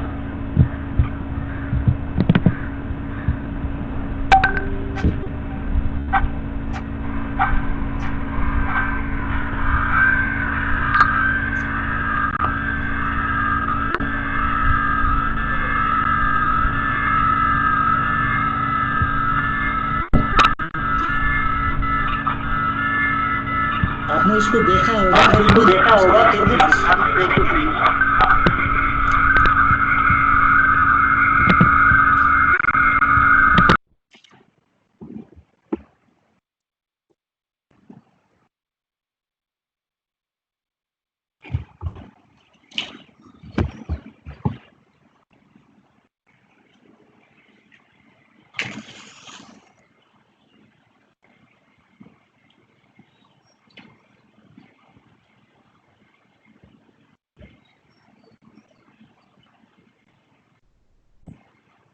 तो मैं ट्राई तो कर रहा हूँ वो वीडियो प्ले करने की, लेकिन वो हो नहीं पा रहा है। चलिए छोड़िए, मैं इसका सिर्फ वर्णन कर देता हूं और फिर अपनी बात कर देता हूं उसके आधार पर। ये आपने देखा होगा, आप डाउनलोड करके देख लीजिएगा। तो फिर दोनों ही वीडियो का विचार छोड़ते हैं अब अपन। ओके, देखिए ये आपने देखा होगा, और आप कहीं ढूंढेंगे, यदि आप नेट पे टाइप करेंगे 2 + 2 = 5, तो ये वीडियो आपको नजर आ जाएगा यूट्यूब पर कहीं, और बहुत पॉपुलर है, आप इसको देख सकते हैं। आधे मिनट में इसका वर्णन करूं तो इसमें होता ऐसा है, एक क्लास में कुछ बच्चे आपस में बात करते हुए बहुत खुश नजर आ रहे हैं। थोड़ी देर में टीचर आता है, बड़ा सख्त शक्ल वाला और एकदम सीधा खड़ा हुआ और गंभीर चेहरे के साथ, और बच्चे थोड़े सहम के खड़े हो जाते हैं। वो बैठ जाते हैं बाद में, तो उनको दोबारा खड़ा होने के लिए आदेश देता है, तो वो बेचारे खड़े हो जाते हैं फिर से, और फिर बाद में तो वो उनको बैठाता है। उसके फिर नहीं बैठता नहीं, उनको टाइम देखता है। तो फिर कहीं सेंट्रलाइज तरीके से स्कूल में कुछ अनाउंसमेंट होता है, जिसमें कुछ ऐसा कहा गया है कि ये अध्यापक जैसा करें वैसा करना, और अब आप अपना काम शुरू करो, इत्यादि इत्यादि। उसके बाद वो काम शुरू करता है, उनको बैठने को कहता है, और बोर्ड पे लिखता है 2 + 2 = 5, और सारे बच्चों से एक से अधिक बार जोर जोर से रिपीट करने को कहता है। एक बच्चा थोड़ा एजिटेटेड महसूस करता है, और वो हाथ खड़ा करके उनसे कहता है कि 2 और 2 तो 4 होते हैं। टीचर कहता है नहीं, 2 और 2 5 होते हैं। फिर वो स्कूल के 3 सर्वश्रेष्ठ विद्यार्थियों को बुलाता है और उनसे पूछता है, उन सब के सामने, 2 और 2 कितने होते हैं? वो बोलते हैं 5। फिर इस बच्चे से पूछता है कि आओ और बोर्ड पे लिखो 2 और 2 5। अब ये बच्चा झिझक रहा है तो ये तीनों उसके ऊपर बंदूक जैसा तान लेते हैं और फिर वो आखिर में 2 और 2 4 लिख देता है और एक गोली चलने की आवाज और कुछ खून के छींटे बोर्ड पर और फिर सारे बच्चों से रिपीट करवा रहे हैं 2 और 2 5। आखिर में जब लिख रहे हैं तो एक बच्चा अपनी कॉपी में चुपचाप 2 और 2 5 लिखा, फिर उसको काटा और फिर 2 और 2 4 लिख दिया और यहाँ वीडियो खत्म हो जाता है। ये एक तरह से तो राजनीतिक वीडियो किसी ऐसे देश का है जहां पर अधिनायकवाद लोगों का मुंह बंद करके जो वो चाहता है कहलवाना चाहता है, लेकिन मेरे लिए ये वीडियो गणित का है। और इसका कारण ये है कि कोई यदि ये कहे हिस्ट्री के बारे में कि फला राजा अच्छा था या बुरा, तो उसके विभिन्न पहलू हो सकते हैं और बहुत मत हो सकते हैं और उसका तर्क इतना स्पष्ट नहीं होता। कॉग्निटिवली आपके मन में कन्विक्शन लॉजिकली नहीं बनती या थोड़ी ढीली रहती है। गणित में आपके दिमाग की समझ को ओवरराइड करना बहुत मुश्किल होता है। तो एक चीज जो गणित सिखाता है वो क्लैरिटी ऑफ थिंकिंग और अपने कॉग्निटिव कैपेबिलिटीज पर विश्वास और अपनी कॉग्निटिव कैपेबिलिटीज के आधार पर जिस नतीजे पर पहुंचे हैं उस पर रहना। अब इसमें 3 प्रकार के बच्चे नजर आते हैं। एक जो अपनी कॉग्निटिव कन्विक्शन के लिए जान दे दी, 2 जो अपनी कॉग्निटिव कन्विक्शन को छोड़ नहीं पा रहा है, कॉपी में लिख रहा है, और 3 जो 5 5 5 5 लिख रहे हैं। उन 5 5 लिखने वालों में से कितने कन्विंस्ड थे और कितने नहीं, ये नहीं पता है। कोशिश ये कहने की हो रही है यहाँ, इसमें जो मैं कहने की कोशिश कर रहा हूँ वो ये है कि गणित जो एक चीज पर ध्यान दिलाती है हमारा और जिसको सामाजिक न्याय से हम जोड़ सकते हैं, वो कुछ इस तरह से कह सकते हैं आप कि अपनी बुद्धि पर भरोसा, अर्थात ताकि विकास में गणित मदद। पर्सनली मुझे ऐसा लगता है कि हमारे यहाँ अभी तक संविधान के स्तर पर 2 और 2 5 मानने की व्यवस्था नहीं है। कई देशों में है। सिस्टम और सत्ता के स्तर पर भी 2 और 2 5 ना मानने के गंभीर परिणाम बहुत ज्यादा नहीं हुए हैं, पर समाज के स्तर पर हमारे यहाँ इस प्रकार की समस्याएं एक दूसरे ग्रुप की हो रही हैं और गणित को आप एक क्लियर चिंतन के रूप में और कॉग्निटिव कन्विक्शन के लिए इसमें काम में ले सकते हैं। तो एक सामाजिक समता का एक चीज। अब थोड़े दूसरे पे आते हैं और फिर मैं रुक जाऊंगा, अपन सवाल जवाब की बात करेंगे। एक दूसरा वीडियो है, वो भी आपको मिल जाएगा, आप उसको डाउनलोड करके देखिए। वो लंबा है, मैं उसका बहुत छोटे में वर्णन करूंगा। एक टीचर हैं क्लास में और एक बच्चा आया उनके पास, तो वो उनसे कहती हैं अच्छा, उसने जो वर्कशीट की हुई थी वो निकाली उन्होंने और उसने कहा ठीक है मैं तुमको समझाती हूँ, छोटी मोटी प्रॉब्लम है, परेशान मत हो। और बच्चे ने लिखा था 2 + 2 = 22। तो वो उसको समझाने की कोशिश करती है कि भाई 2 और 2 4 होते हैं और 22 नहीं होते। तो बच्चा गुस्सा हो जाता है उससे, वो 2 पेन लेके दिखाती है, फिर 2 दूसरे पेन लेके दिखाती है। बच्चा उससे गुस्सा हो जाता है और वो कागज झकटक के हाथ से चला जाता है। कहता है I am not stupid, 2 and 2 are 22। तो उसने सोचा चलो बच्चा गुस्सा हो गया। दूसरे दिन उसकी माताजी आती हैं और पिताजी आते हैं। माताजी और पिताजी उससे कहते हैं कि आपने बच्चे के साथ, उसने कहा कि नहीं नहीं बड़ी समस्या नहीं है, थोड़ा सा कंफ्यूजन है उसको, ये समझ जाएगा।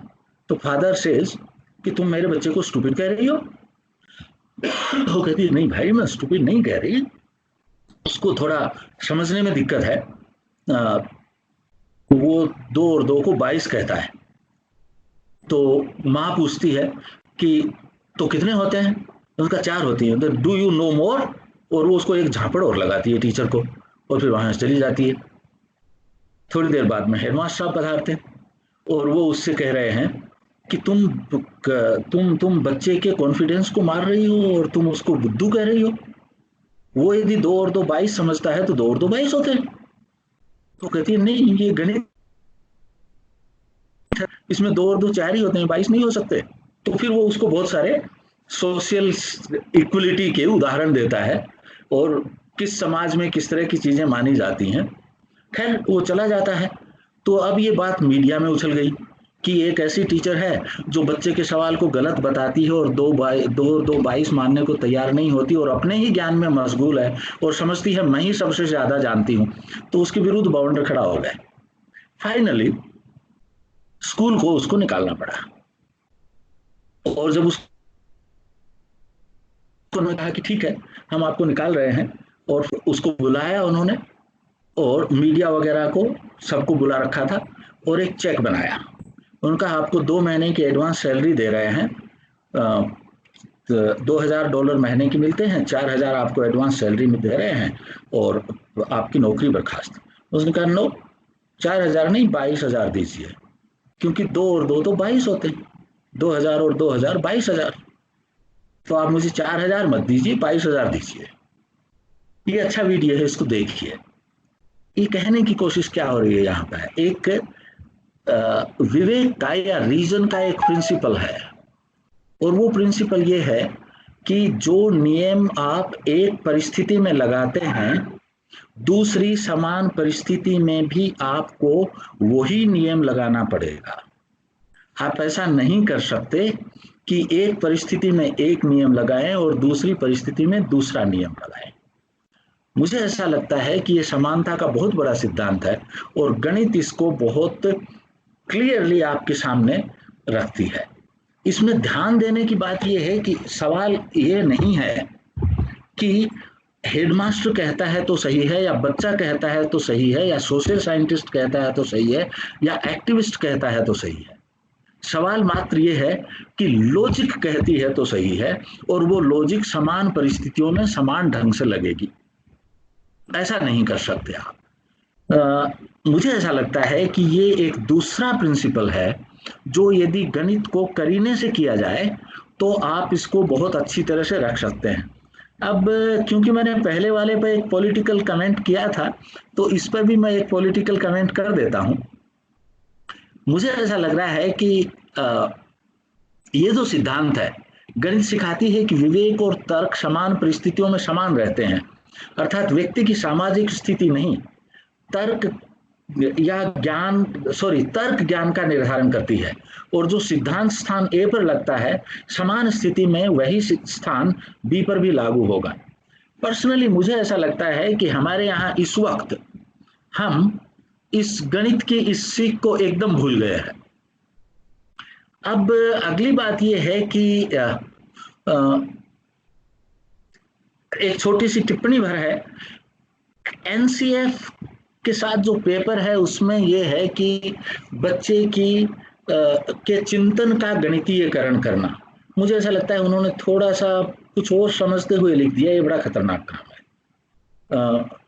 मुझे ऐसा लगता है कि हमें बच्चे के चिंतन का गणितीयकरण नहीं करना है, हमें बच्चे के चिंतन में गणितीयकरण की क्षमता विकसित करनी है। क्योंकि चिंतन में तो सिर्फ गणितीयकरण हो जाएगा तो कविताकरण और संगीतकरण और भावनाकरण और बाकी सब चीजें बाहर हो जाएंगी। तो उसको थोड़ा सा ध्यान रखने की बात यह है कि गणितीय चिंतन हमारे बहुत व्यापक काम में आने वाला एक प्रकार का चिंतन है, और भी बहुत सारी चीजें मानव जीवन की रिचनेस को और उसको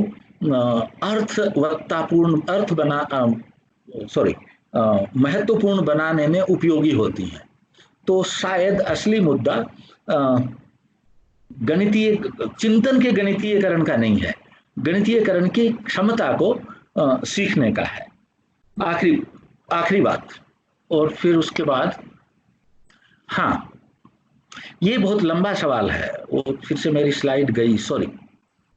अगला सवाल ये था कि कुछ लोग गणित से डरते हैं और कुछ गणित को बहुत उत्साह से देखते हैं।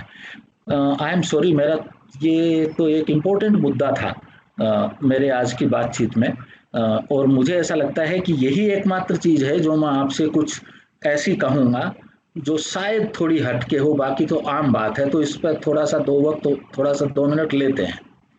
देखिए, मुझे ऐसा लगता है कि गणित पढ़ाने में हम एक समस्या पैदा कर रहे हैं। ये बात ठीक है कि गणित, और इस समस्या को मैं जिस ढंग से अभिव्यक्त करता हूं वो मैं कहता हूं पुल बनाना बनाम छलांग लगाना। मैं थोड़ा एक्सप्लेन करता हूं इसको। हम हमेशा ये कहते हैं कि बच्चों को कॉन्क्रीट चीजों के मैनिपुलेशन के साथ गणित पढ़ानी चाहिए, जो कि सही बात है, क्योंकि सारा ज्ञान हमारे अनुभव के ऊपर सामान्यीकरण और अमूर्तीकरण और उस पर लॉजिक लगाने से पैदा होता है। गणित भी ऐसा ही होता है। लेकिन गणित की खासियत यह है कि वो बहुत जल्दी ऐसी अमूर्त अवस्था में पहुंच जाता है कि उसके लिए कोई विजुअल मॉडल नहीं हो सकते। वस्तुओं के मॉडल तो हो ही नहीं सकते, लेकिन विजुअल मॉडल भी नहीं हो सकते। उदाहरण के लिए, आप सबने इससे स्ट्रगल किया होगा, जब आप इंटीजर्स की बात करते हैं और नेगेटिव नंबर्स की बात करते हैं, तब आप इस प्रकार की बातें करते रहते हैं कि सीढ़ियों में तहखाने में जाना और ऊपर की तरफ जाना, या हमारे ऊपर उधार है, या हमारी जेब में पैसे हैं। आप इस तरह के बहुत सारे मॉडल्स बनाते हैं, लेकिन इनमें से हर मॉडल एक्चुअली एक खास परिस्थिति में काम आता है और आगे कहीं काम नहीं आता। और हम कोशिश क्या कर रहे हैं, खासकर मैथमेटिकल लेबोरेटरी और इस प्रकार की चीजों के माध्यम से, गणित में अनुभव से शुरू होता है, सामान्यकरण होता है, अमूर्तीकरण होता है, और फिर वो प्योर अमूर्त वस्तुओं में चली जाती है। आप जब तक वर्गमूल निकालने लगते हैं और गुणनखंड करने लगते हैं तीसरी चौथी कक्षा में, और लंबे भाग करने लगते हैं, उस वक्त आप अमूर्तीकरण की दुनिया में चले गए हैं। ऐसा नहीं है कि अमूर्तीकरण बहुत देर बाद आएगा। जब आप बच्चे से ये कहते हैं कि 99,372 में 527 का भाग दो, तो आप किसी भी प्रकार की भौतिक साधनों की चीजों से ऐसा नहीं कर सकते। ठीक है, एबेकस में आप करते हैं, लेकिन ध्यान दीजिए एबेकस अमूर्त चीज है, उसमें आप सिंबलाइजेशन कर रहे हैं, वो थोड़ी मदद करता है आपकी उसमें। तो अब जो बात मैं कहना चाह रहा हूं वो ये है कि हम कंटिन्यूअसली दो दो गलतियां करते हैं। कुछ टीचर्स तो सिर्फ सिंबल रटवाते हैं, वो बच्चों के अनुभव से गणित को जोड़ते ही नहीं। दूसरे जो टीचर्स हैं वो अमूर्त चीजों के साथ ही सारा काम करते हैं। मैं उसको बोलता हूं कि गणित की दुनिया में जाने का मूर्त चीजों के साथ ही करते हैं, मूर्त चीजों के माध्यम से पुल बनाते हैं। थोड़ी कल्पना कीजिए कि आप एक टापू पे हैं, उसमें दुनिया के एक प्रकार के नियम हैं, बीच में एक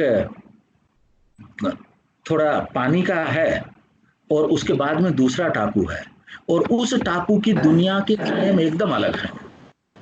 तो आप अपने टापू से जो उपकरण है वो लेके पुल के माध्यम से वहां जाएंगे, ये उपकरण वहां काम के नहीं होंगे। तो इसको मैं कहता हूं लॉजिकल छलांग लगाना। हम गणित में ये नहीं सिखाते। हम अमूर्तीकरण में शुद्ध नियमों के आधार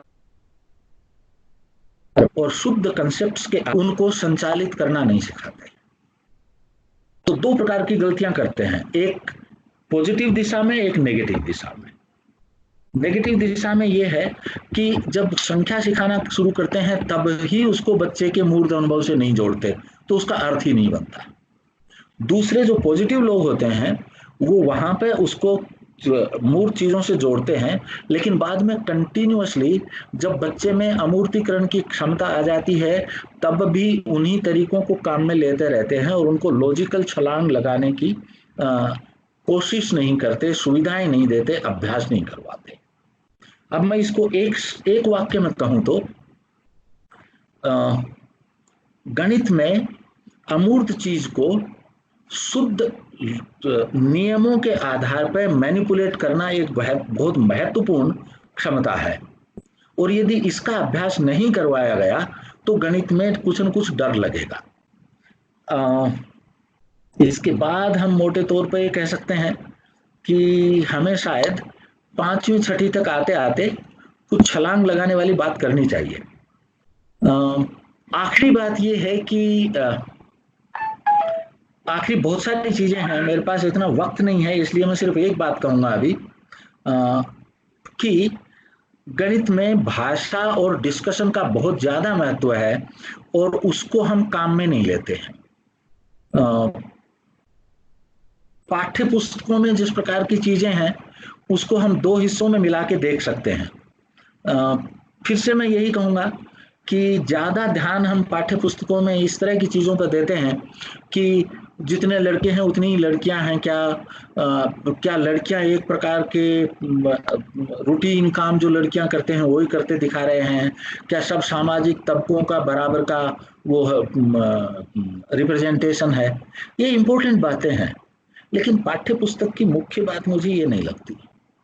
पाठ्य पुस्तक की मुख्य बात मुझे लगती है कितना सटीक ढंग से वो अवधारणाओं को स्पष्ट करती है। मैं आपको यदि एक दो उदाहरण देना चाहूं, अभी समय की कमी के कारण, इन दिनों मैंने कुछ काम किया है गणित में, इसलिए मेरे पास बहुत सारे हैं, और जो आपको बहुत समस्या शायद नहीं लगे लेकिन मुझे लगती है तो आई विल बी रेड, मतलब मुझे इसमें ऐतराज नहीं होगा, आप बाद में कहें कि मैं जानबूझ के बाल की खाल निकाल रहा हूं। देखिए, राजस्थान के पाठ्यक्रम में एक वाक्य है, संख्या ज्ञान की समझ। आप भी इसका अर्थ समझते हैं। गणित में भाषा की के प्रिसिजन का बहुत महत्व है। अब थोड़ा गहराई से ध्यान दीजिए, इस वाक्य का क्या मतलब हो सकता है। संख्या ज्ञान की समझ, अर्थात किसी को संख्या ज्ञान बिना समझ के हो सकता है, क्योंकि वो संख्या ज्ञान की समझ जांचने की बात कर रहे हैं। ये ज्ञान और समझ जब आप कर रहे हैं, संख्या ज्ञान की समझ, तो आपकी लैंग्वेज बहुत स्पष्ट नहीं है। आप देखेंगे कि इस प्रकार के वाक्य, अगला बहुत इंटरेस्टिंग है, इसको ध्यान से सुनिएगा।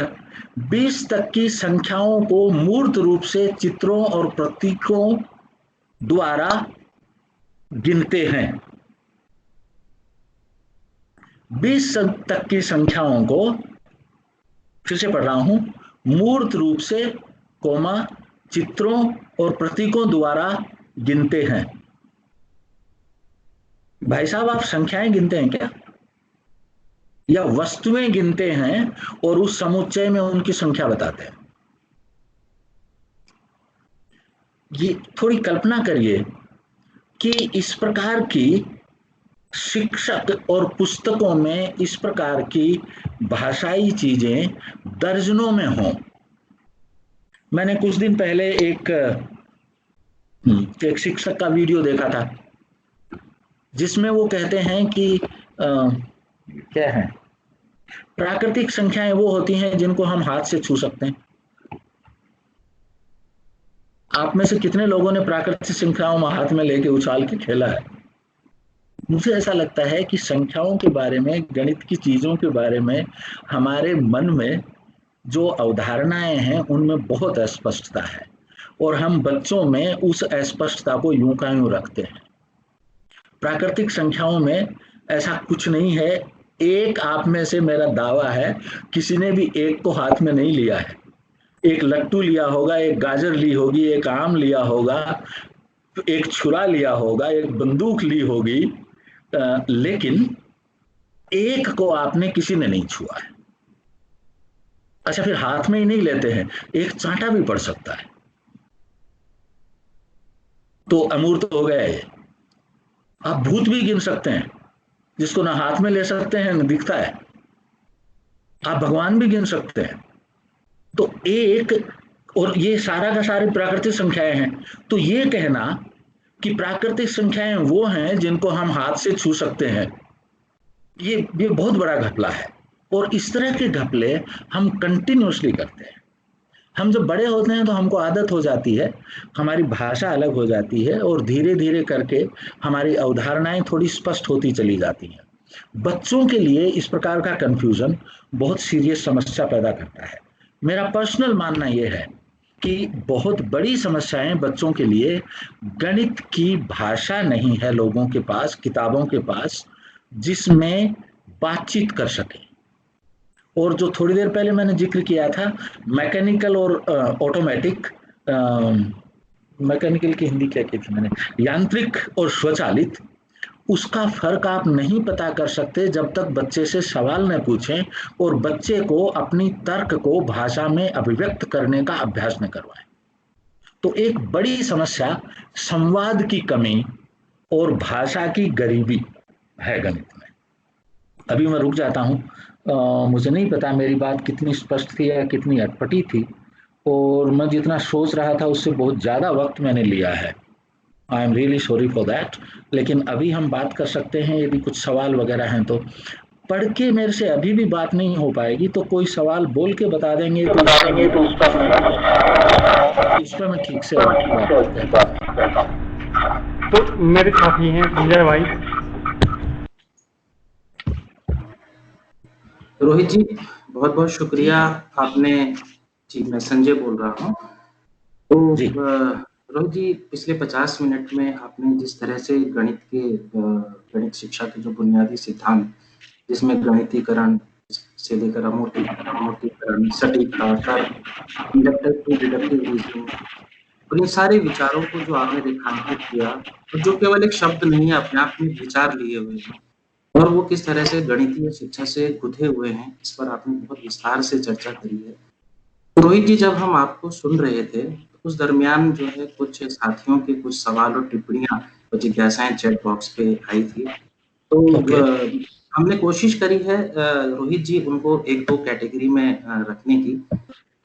एक तो एक तरह की कैटेगरी इस तरह से दिखाई देती है कि जो शिक्षकों की जो हमारे शिक्षक साथियों की जो कक्षा कक्ष से संबंधित जो चुनौतियां उसमें दिखती हैं उन सवालों में, और दूसरे कुछ जनरल टाइप के और कुछ मनोवैज्ञानिक तरह के सवाल। तो मैं शुरू करता हूँ रोहित जी कुछ कक्षा कक्ष से संबंधित सवालों से। तो इसमें मैं एक दो सवालों को क्लब करने की कोशिश करता हूँ, और शायद है कि उसमें फिर आप दोनों चर्चा को समग्रता में आगे विस्तार दे पाएंगे। देखिए क्लब नहीं हो रहा है तो मत करिए, वैसा ही रख दीजिए। Okay sir. क्योंकि कुछ जी पर कुछ सवालों की जो प्रकृति है वो काफी मिलती जुलती है, इसलिए मैं उस सेंस में कह रहा था कि उसको क्लब कर। तो हाँ, इसमें एक साथी का सवाल ये आता है कि जो प्राथमिक शालाएं हैं से प्राथमिक शालाओं के जो उच्च कक्षाएं हैं जैसे 3, 4, 5, इसमें मूर्त रूप से कैसे गणित को सिखाया जाए, एक सवाल तो ये है। और दूसरा सवाल है कि हम जब अभी बात कर रहे थे गणितीकरण की, तो इस गणितीकरण जैसे भाव को, इस विचार को सरल शब्दों में हम किस तरह से समझ सकते हैं। ये दो सवाल अभी हम ले लेते हैं, उसके बाद फिर हम आगे बढ़ेंगे। ओके, इन दोनों सवालों पे बात करते हैं। देखिए पहली बात तो ये है कि मुझे ऐसा लगता है कि एक महत्वपूर्ण सवाल छूट रहा है कि गणित में किस चीज को तो हम मूर्त रूप में सिखाएं और किसको मूर्त रूप में न सिखाएं, या कहाँ मूर्त रूप आवश्यक है और कहाँ नहीं है। मुझे ऐसा लगता है कि जब आप कोई नई अवधारणा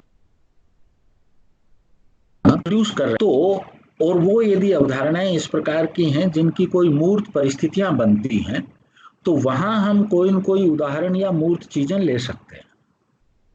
लेकिन जब आप थोड़ा आगे जाते हैं उससे, तो आपके पास आपको बहुत कवायद करनी पड़ती है उसको मूर्त रूप में लाने के लिए। यदि आप यही बात ला सकते हैं उसको, ऐसा नहीं है कि नहीं ला सकते हैं, लेकिन एक्चुअली वो उसका एक रूप होता है। फॉर एग्जाम्पल आप वर्गमूल की धारणाएं लीजिए, बड़ी सरल सी धारणा है वर्गमूल की धारणा। 16 का वर्गमूल वो संख्या जिसको स्वयं से गुणा करने से 16 हो जाए। अब ये शब्दों में तो बहुत आसान है, अब आप इसकी अवधारणा को लीजिए, मतलब इसको मूर्त रूप में करने की कोशिश करिए। क्या करेंगे आप? ज्यादा से ज्यादा 4 कंचे लेंगे और 4-4 की 4 ढेरियां बनाएंगे। लेकिन ये तो फिर से आप लगभग उसी लेवल पे हैं। या आप वर्ग बनाएंगे और उसका क्षेत्रफल और भुजा की बात करेंगे, ये एक्स्ट्रा आ गए हैं। और इन सब में आपको -4 का क्या करेंगे, जो कि 16 का वर्गमूल होता है। मुझे ऐसा लगता है कि एक सवाल ये पूछा जाना चाहिए कि कौन सी चीजें हैं जो पहले के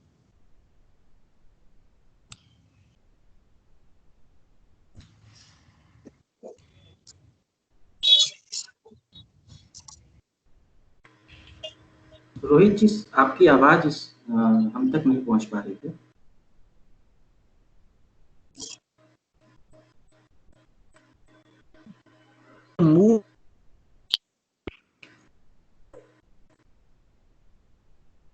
सॉरी,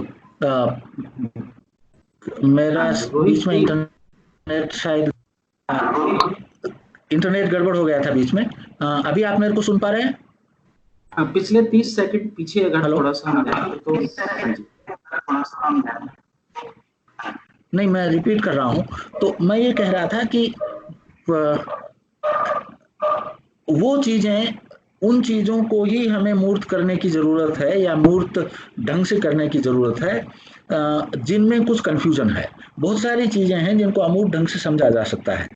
अब इसका जनरल जवाब मैं नहीं दे सकता आपके सवाल का। आप मेरे से ये कहें या कोई ये कहे कि इस पर्टिकुलर कंसेप्ट को या प्रोसेस को किस प्रकार के विजुअल मॉडल से या किस प्रकार के मूर्त मॉडल से अभिव्यक्त किया जा सकता है, तो कुछ कहा जा सकता है। लेकिन मूर्त रूप से कैसे पढ़ाएं, ये तो बड़ा मुश्किल सवाल है, क्योंकि निर्भर करता है क्या चीज है। उन सब के लिए कोई जनरल रूल हो सकता है क्या, मुझे नहीं पता। आपका दूसरा सवाल क्या था? इसमें 2 सवाल एक साथ पूछे थे आपने, एक तो मूर्त और दूसरा भी था कुछ। दूसरा था सर गणितीकरण जैसे जो विचार है, उसको सामान्य और सरल शब्दों में हम कैसे समझ सकते हैं?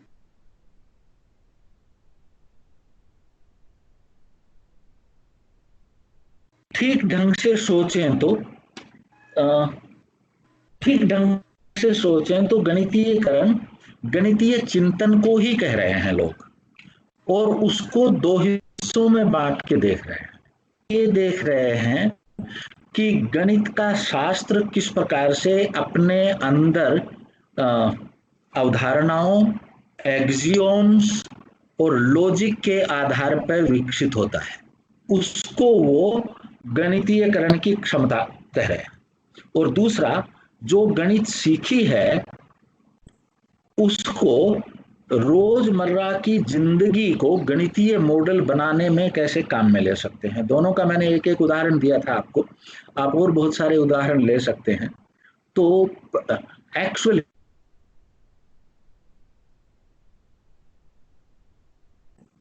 और कन्वेंशन के आधार पर व्यवहारिक जीवन की परिस्थितियों को गणितीय मॉडल में ढालना, मोटे तौर पर गणितीयकरण का यही मतलब है। मैथमेटाइजेशन कोई और जबरदस्त शब्दावली एक्चुअली नहीं है। और ये बात जरूर एनसीएफ ठीक कह रहा है कि गणित के सवाल हल करने के बजाय गणितीय चिंतन की पद्धति सीखना या गणितीयकरण करने की क्षमता हासिल करना, ये ज्यादा महत्वपूर्ण है। सो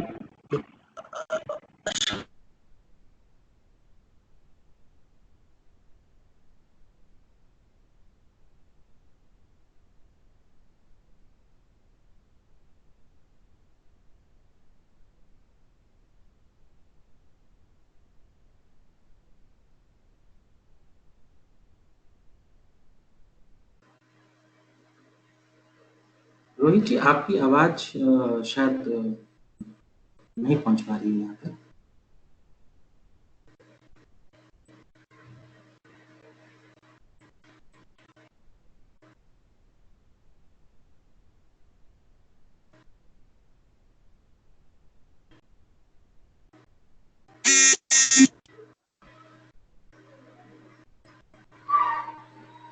रोहित जी, आप हमारी आवाज सुन पा रहे हैं? हेलो जी रोहित जी, शायद इंटरप्शन हो गया था बीच में, तो कुछ आवाज कट गई थी आपकी।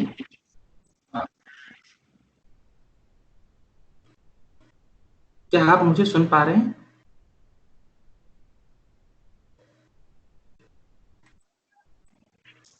आवाज आ रही है सर आपकी? अब आ रही है क्या? अब आ रही है सर? हेलो, आ रही है सर आपकी? ओके। सो आपकी आवाज मेरी बात पहले वाली खत्म हो। जी जी, तो मैं अगला सवाल आपके सामने रख देता हूँ जी। तो रोहित जी, इसमें एक साथी का सवाल ये है कि गणित के जो सवाल हैं वो केवल हल करने तक की परिधि तक सीमित हैं। इसे खेल, चर्चा, कहानी के विषय के रूप में कैसे इसको और इंटरेस्टिंग बनाया जाए, एक सवाल इस तरह का हमारे शिक्षक साथियों ने लिख के भेजा है। और आपने अभी मैथमेटिकल मॉडलिंग के बारे में तो चर्चा करी थी, उससे संबंधित भी एक सवाल आए थे, तो शायद वो एड्रेस हो गया है। इसी तरह से एक सवाल और भी है कि जब हम उन्होंने कहा है कि मैं थोड़ी बड़ी क्लासेस में पढ़ाती हूँ, और क्या आप इस चीज पर प्रकाश डाल सकते हैं कि मैथमेटिकल थिंकिंग और मैथमेटाइजेशन में क्या डिफरेंस है?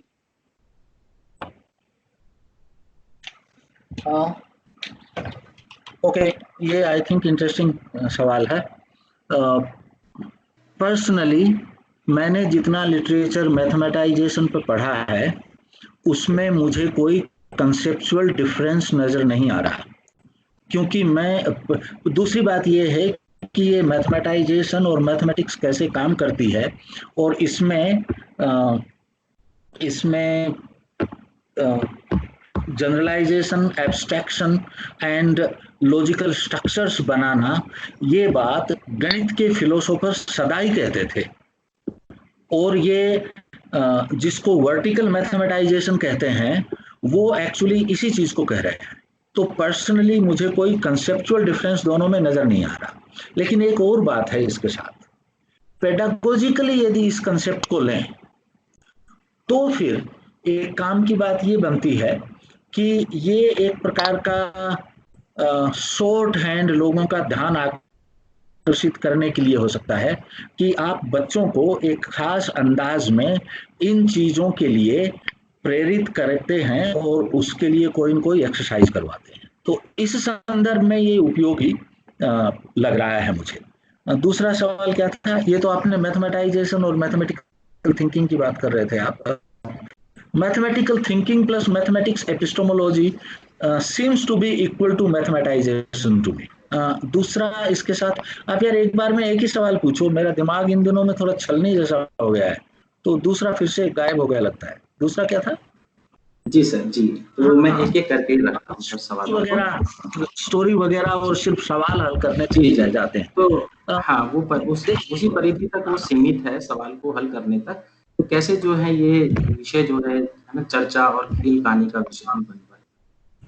नहीं देखिए, हम जब भी चर्चा की बात करते हैं तो हम हमेशा ये सोचने लगते हैं कि उसके ऊपर कहानी बनाएं, वो समाज में कहाँ हो सकता है उसकी चर्चा करें या गीत करें उस पर। मैं चर्चा से ये नहीं कह रहा था एक्चुअली, मैं तो चर्चा से बहुत सरल और रूखी सूखी बात कह रहा था। मान लीजिए कि मैं बच्चों को 3 अंकों की संख्या में 1 अंक की संख्या का भाग देना सिखा रहा हूं और वो मेरे पास लेके आया, तो या बच्चों ने बोर्ड पे किया, मैं उनसे ये पूछूं कि भैया ये क्यों आया और ये टूटे भाग की सिफर क्यों आई, क्यों आती है, ये चर्चा है मेरे लिए। और जब इसमें ये बात, अच्छा इसको मैं ऐसे धमका के पूछूंगा तो बात नहीं बनेगी। इसको मैं यदि इस ढंग से पूछूं कि भाई ये कुछ ईश्वर प्रदत्त धार्मिक नियम है या इसके पीछे कोई लॉजिक है, तो ये क्यों होता होगा, इसका कारण क्या है, उसको इन्वेस्टिगेशन करना एक चर्चा है। इसी बच्चे से जोड़ और बाकी के संदर्भ में ये पूछा जा सकता है कि मैं इनको उल्टी तरफ से भी कर सकता हूं क्या, इधर से करूंगा तो क्या हो जाएगा। तो चर्चा से मेरा मतलब एक्चुअली मैथमेटिकल स्ट्रक्चर में क्या लॉजिक निहित है उसके बारे में इंटरेस्टिंग प्रश्न पूछना था। एक बात इसमें मैं जरूर कहूंगा, जो भी मैथमेटिक्स के टीचर्स हैं, मुझे लगता है कि आप सब लोग मेरी इस बात से तुरंत आपको याद आ जाएगा कुछ न कुछ। एक सेकेंड, सॉरी, मेरा कुछ चीजें अव्यवस्थित हो गई हैं, मैं उनको सुलझा के रख रहा हूँ। ओके, सो आपको तुरंत याद आ जाएगा। देखिए, मैथमेटिक्स में जब बच्चे गलती करते हैं तो चर्चा का वो बहुत बढ़िया मौका होता है, क्योंकि मेरा पर्सनल विचार ये है और कुछ अध्येताओं का भी विचार है कि मैथमेटिक्स में बच्चे लॉजिकल गलती करते हैं एक्चुअली। मतलब कुछ गलतियां तो मैथमेटिक्स में इस प्रकार की होती हैं जो बेध्यानी में हो गई, उनको छोड़ दीजिए। कुछ गलतियां ऐसी होती हैं जो सिर्फ तुक्का मारा है, सोचा ही नहीं, उनको भी छोड़ दीजिए, वो पहचान में आ जाती हैं टीचर के। बाकी जितनी भी गलतियां होती हैं, यदि आप बच्चे से पूछें कि यहाँ ये क्यों लिखा, तो बच्चा आपको उसका उत्तर देगा, वो आपको कोई लॉजिक बताएगा, और ये चर्चा का बहुत बढ़िया बिंदु हो सकता है। और आप ये कहने की बजाय कि तुम्हारी लॉजिक गलत है, ये ऐसा नहीं होता है। आप जरा थोड़ा सोचिए उस पर और कुछ ऐसा सवाल पूछिए जिसमें वो अपनी लॉजिक में खुद कॉन्ट्रडिक्शन महसूस करे। मैं इसको बहुत रिकमेंड करता हूँ एक्चुअली। फिर से कर देता हूँ एक बार, सब लोग कहेंगे कि मैं बोरिंग आदमी हूँ, वही वो बातें करता रहता हूँ। मैंने पिछली किसी वेबिनार में भी कहा था, ये मेरे पास 3-4 इस प्रकार की चीजें हैं जो मैं बाद में कहीं शेयर कर लूंगा। लेकिन सोक्रेटिस का एक डायलॉग है मेनो, उसमें एक छोटा सा हिस्सा है, वो काफी इंपॉर्टेंट है इस अर्थ में कि आप किस प्रकार के सवाल मैथमेटिक्स में पूछ सकते हैं। सोक्रेटिस एक बच्चे को पाइथागोरस थ्योरम सिखा रहा है जिसने कभी ज्योमेट्री नहीं पढ़ी थी, और वो किस तरह से वो सवाल पूछता है। तो इसको अपन इस ढंग से कह सकते हैं कि हम चर्चा की जब मैं बात कर रहा हूं तो एक्चुअली सवाल पूछने की कला की बात कर रहा हूं, और ये आप तभी कर पाएंगे जब कंसेप्चुअल लेवल पे आप बहुत क्लियर हो और आपको अपने बच्चे के दिमाग का भी पता हो कि ये सोच कैसे रहा है इस वक्त, तब आप अच्छे सवाल पूछ पाएंगे। तो जब मैं चर्चा की बात कर रहा था तो ये बात कर रहा था। एक बात आखिर में और कह दूं, मुझे ऐसा लगता है 6ठी 7वीं 8वीं और इसके बाद में ये कहानियां बना के या गीत गा के गणित करवाना, आप सब लोगों को चाइल्ड साइंटिस्ट को बुरा लगे तो माफी चाहता हूं, बड़ा बचकाना तरीका है। उसके बाद गणित को जिस तरह की बात मैं कर रहा हूं, इस प्रकार की चर्चाओं में जाने की जरूरत पड़ेगी। मेरी बात हो गई। अगले सवाल यदि 2 एक साथ पूछ रहे हैं तो हाँ जी, तो क्योंकि अभी सवाल जो है वो उनकी प्रकृति सेम है, तो मैं एक ही तरह से उसको रख दूंगा, तो काफी सारे सवाल जो हैं वो एड्रेस हो जाएंगे उसमें। अच्छा, बीच में एक सवाल मेरे पास है, मैं उसके बारे में बोल देता हूँ कुछ। जी जी, बिल्कुल बिल्कुल। मैंने वैसे ही पढ़ लिया। संदीप जी लिख रहे हैं, मुझे लगता है सामान्यतः लड़के और लड़कियों की सोचने समझने के तरीके में एक बेसिक अंतर होता है। ये किसी के कम या ज्यादा होने के बारे में नहीं, बल्कि प्रकृति है जो सामाजिक संरचना के लिए जरूरी है। अब देखिए, ये इसको ध्यान से पढ़िए प्लीज, इसमें बहुत सारी चीजें एक साथ हैं। ये प्रकृति है या सामाजिक संरचना के कारण है, पहला तो ये देखिएगा। दूसरी बात ये है कि मैंने ये नहीं कहा भेद नहीं होता, भेद तो आप में और मेरे सोचने में भी है। मुझे रमणीक जी दिख रहे हैं सामने, रमणीक जी के और मेरे सोचने में बहुत भेद है। सवाल ये है, क्या मेरे सोचने में कोई बेसिक खामी है कि मैं गणित नहीं सीख सकता और रमणीक जी सीख सकते हैं? क्या मेरे सोचने में कोई ऐसी न दूर की जा सकने वाली खामी है कि वो तो अंग्रेजी ग्रामर समझ सकते हैं और मैं नहीं समझ सकता? भेद की बात मैं नहीं कर रहा हूं, भेद होता है। क्या कोई ऐसे व्यक्ति भी होते हैं जिनके पास गणित सीखने की क्षमता ही नहीं होती जिनके चिंतन में? मैं इस पर शक कर रहा हूं, ये नहीं होता, भेद होते हैं। और दूसरी जो बात है उसमें तो काफी प्रॉब्लम है, प्रकृति है या सामाजिक संरचना के कारण है, वो देखना पड़ेगा।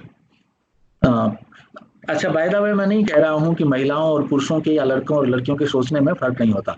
मैं इतना ही कह रहा हूं कि लड़कियां मैथमेटिक्स में लड़कों जितनी ही ब्राइट नहीं हो सकती, ये मानते हैं तो प्रॉब्लम है। एक बात और आखिर में कह दूं चलते चलते, एमएससी में मेरे ग्रुप में टॉपर लड़की थी, मैथमेटिक्स से हूं मैं। जी जी, अब आप अपने सवाल की बात करिए।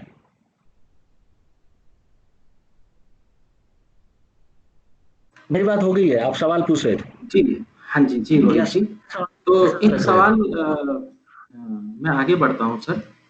तो एक सवाल ये है कि गणित में कुछ ऐसे प्रश्न हो सकते हैं जिसमें समता और न्याय का भाव छिपा हो या संविधान के मूल्य छिपे हों। ज्यादातर बच्चों में गणित को लेकर जो डर और असफलता का भाव रहता है, तो शिक्षक ऐसा क्या करे कि वो बच्चों को अर्थपूर्ण समस्याएं प्रस्तुत कर पाए?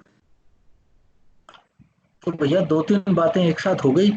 मुझे नहीं पता गणित के प्रश्नों में आपका क्या ऐसा है, गणित के प्रश्नों में संविधान के मूल्य छुपे हो सकते हैं। छुपे होंगे तो अपना काम कैसे चलेगा? ऐसे सवाल तो जरूर पूछे जा सकते हैं जिसमें बराबरी पर ध्यान जाए, वो तो सही है। लेकिन मुझे ऐसा लग रहा है कि गणित की किताबों में बराबरी वाले सवाल पूछना अच्छी बात है, कतई बुरी बात नहीं है, जरूर करना चाहिए। लेकिन गणित बराबरी के बारे में जो सिखा सकती है उनमें ये छोटी चीज है। गणित बराबरी के बारे में जो सिखा सकती है वो स्वतंत्र चेता होना सिखा सकती है और अपनी कन्विक्शन और अपनी लॉजिक पर भरोसा रखना सिखा सकती है। ये उससे ज्यादा महत्वपूर्ण है मेरे विचार से। रही बात ये कि ये कैसे करें, इसके लिए ये बहुत लंबी बात हो जाएगी। आप जो पढ़ा रहे हैं उसका लॉजिकल स्ट्रक्चर देखिए और जहां तक हो सके बच्चों को उसको समझाने की कोशिश करें, उसके ऊपर बातचीत करने की कोशिश करें। और अगली बात एक बहुत महत्वपूर्ण है गणित में, जो मैं पुल बनाना वर्सेस छलांग लगाने के बारे में भी बात कर रहा था, वो ये है कि गणित लॉजिकली बिल्ड होती है। जैसे एक सीढ़ी पे दूसरी सीढ़ी पे तीसरी सीढ़ी, और आप एक्चुअली देख सकते हैं यदि आप बच्चे के विकास को ध्यान में रख सकते हैं तो आप देख सकते हैं कि कौन सी समस्या आप देंगे तो बच्चे की अपनी पहले का ज्ञान है, उसके आधार पर वो लॉजिकली खुद उसको हल कर पाएगा। तो इस तरह के मौके ज्यादा देना, अगली सीढ़ी पे खुद की मेहनत से चढ़ना, ये बहुत उपयोगी हो सकता है। अब ये कैसे किया जाए ये मैं यहाँ नहीं बता पाऊंगा। इसके लिए हम लोगों को बैठ के बिल्ड करना पड़ेगा एक सिस्टम शुरू से।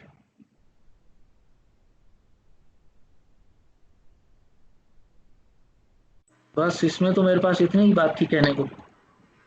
जी, शुक्रिया रोहित जी। एक कुछ सवाल हैं लगातार आ रहे हैं, तो एक सवाल मैं उसी क्रम में रखने की कोशिश करूंगा कि गणित एक मुश्किल विषय है, यह एक शिक्षक साथी का कहना है कि गणित एक मुश्किल विषय है, यह धारणा मेरे मन में क्यों बन जाती है? एक बार फिर से बोलिए, आपकी आवाज कट गई। हाँ जी, तो साथी ने एक सवाल ये रखा है कि गणित एक मुश्किल विषय है, यह धारणा मेरे मन में क्यों बन जाती है, उसकी वजह क्या हो सकती है?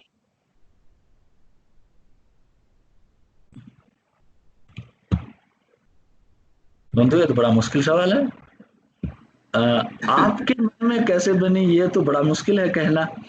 मोटे तौर पर ये कह सकते हैं किन कारणों से बन सकती है, और उनमें से एक या एक से अधिक कारण लोगों के मन में हो सकते हैं। देखिए, मैं काफी देर से ये बात करता रहा हूं वैसे। ओके, दूसरी जगह से बात शुरू करते हैं। पहले तो ये समझें अपन कि जहां तक हमारी समझ की अस्पष्टता का सवाल है, ऐसा नहीं है कि बाकी विषयों में हम बहुत ज्यादा स्पष्ट होते हैं। बात यह है कि गणित में जहां अस्पष्टता होती है चिंतन में या समझ में, उसको छुपाया नहीं जा सकता बहुत देर तक। बाकी जगह हम शब्दाडंबर में छुपा लेते हैं। बाकी जगह हम, और वो आप बहुत सारे विषयों में, विज्ञान में, ज्योग्राफी में, आप यदि आगे 1-2 सवाल सूक्ष्मता से करें तो पता चल जाएगा कि ये व्यक्ति नहीं समझा है। फॉर एग्जाम्पल, ये भी मेरा काफी फेमस उदाहरण है। फॉर एग्जाम्पल, किसी 11वीं 12वीं वाले बच्चे से भार और संगति में अंतर पूछिए, और आपको दोनों को सही जगह काम में ले रहा होगा वो अपने फिजिक्स के सिद्धांत बताने में, लेकिन जब डिटरमाइन करने की बात करेंगे तब समस्या हो जाएगी। एक और फेमस उदाहरण, ये मैंने करके देखा है इसलिए मुझे हमेशा याद आता है।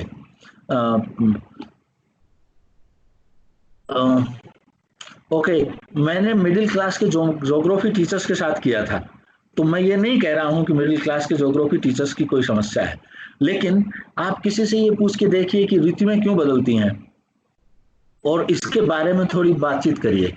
आपको पता चलेगा कि जितनी कंसेप्ट इसमें, वो सही वाक्य बोलेंगे, लेकिन जितने कंसेप्ट इसमें हैं उन पर आप एक एक को करके जब देखना शुरू करेंगे तब आपको पता चलेगा दिक्कत का। प्रॉब्लम ये है कि गणित में जब इस प्रकार की दिक्कत होती है तो वो छुपती नहीं है, उजागर हो जाती है, क्योंकि उसमें नोटेशंस होते हैं और वो नोटेशंस बहुत पारदर्शी होते हैं। वो एक्चुअली सही या गलत, उसमें बीच का कुछ नहीं है। तो पहली बात तो ये है। दूसरी बात ये है कि फिर समझ क्यों नहीं बनती।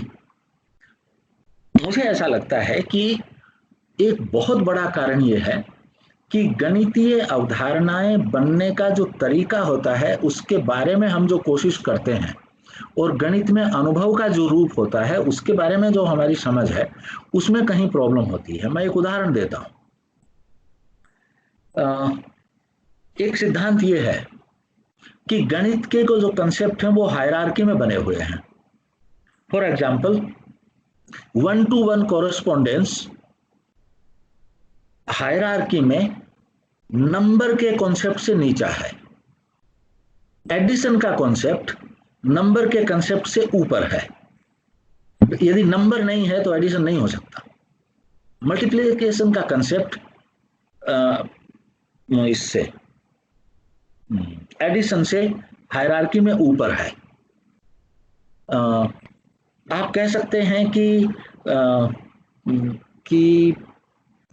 सब्ट्रैक्शन का कंसेप्ट हायरार्की में एडिशन के बराबर है। तो इस प्रकार से हायरार्की बनी हुई है। और आप यदि फ्रैक्शन की बात करते हैं, भिन्न का कंसेप्ट इन सब से ऊपर है हायरार्की में। तो ये जो हायरार्की बनी हुई है कंसेप्ट्स की, इसमें एक नियम ये है कि आप जो कंसेप्ट्स आपके पास हैं उससे ऊपर का कंसेप्ट परिभाषा से नहीं सिखा सकते।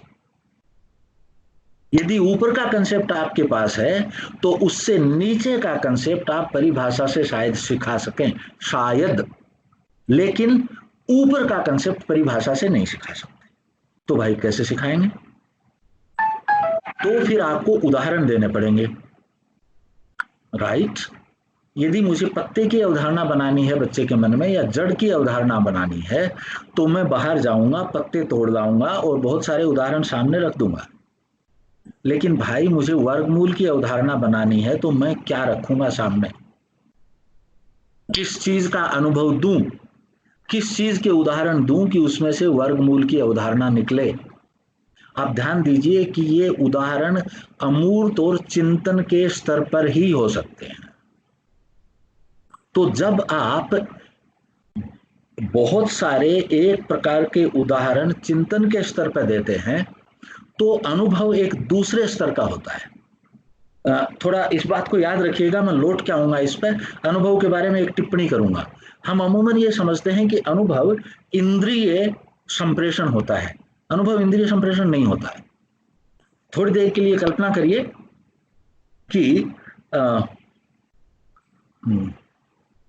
3 व्यक्ति बाहर खड़े हुए हैं और जोरदार बारिश आ गई।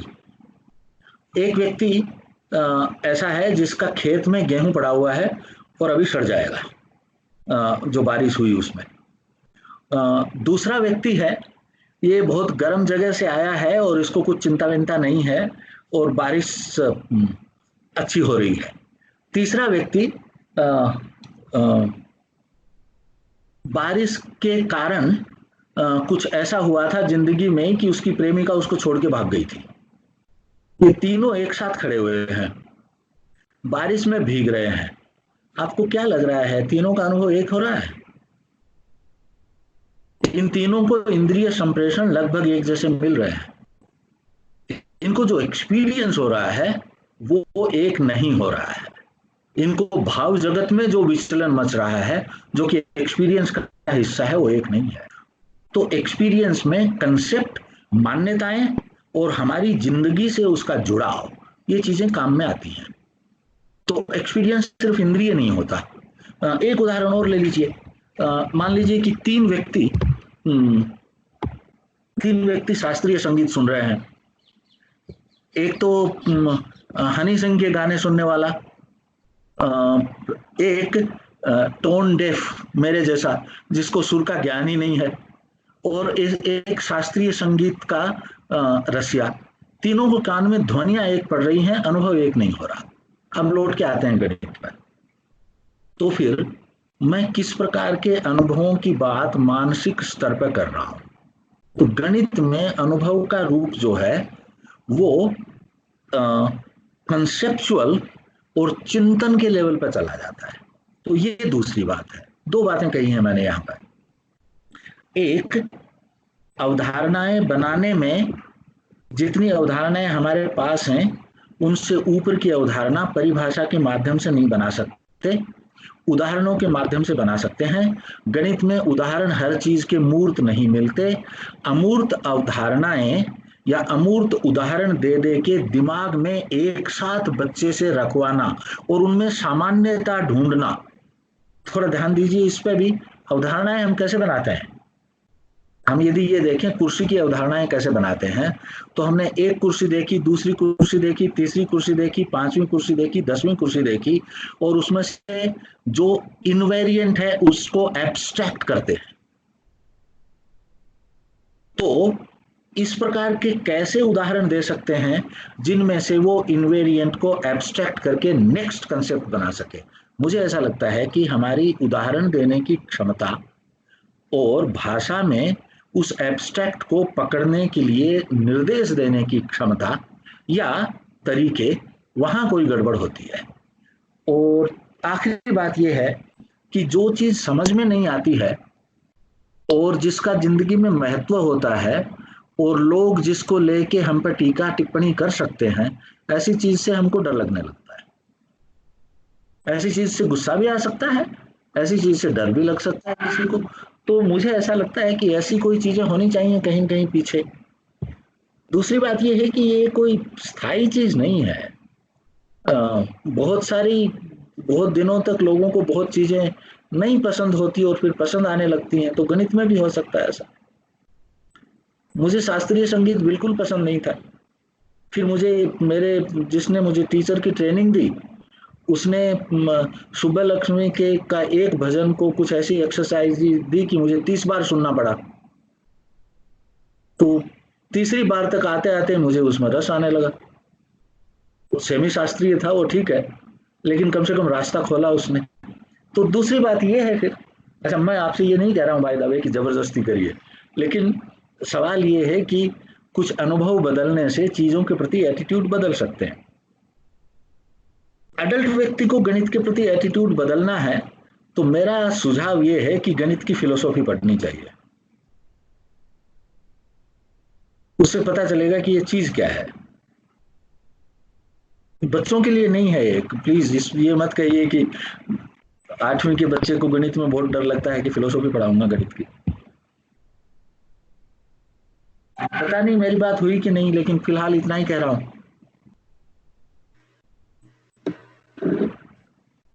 थैंक यू रोहित जी।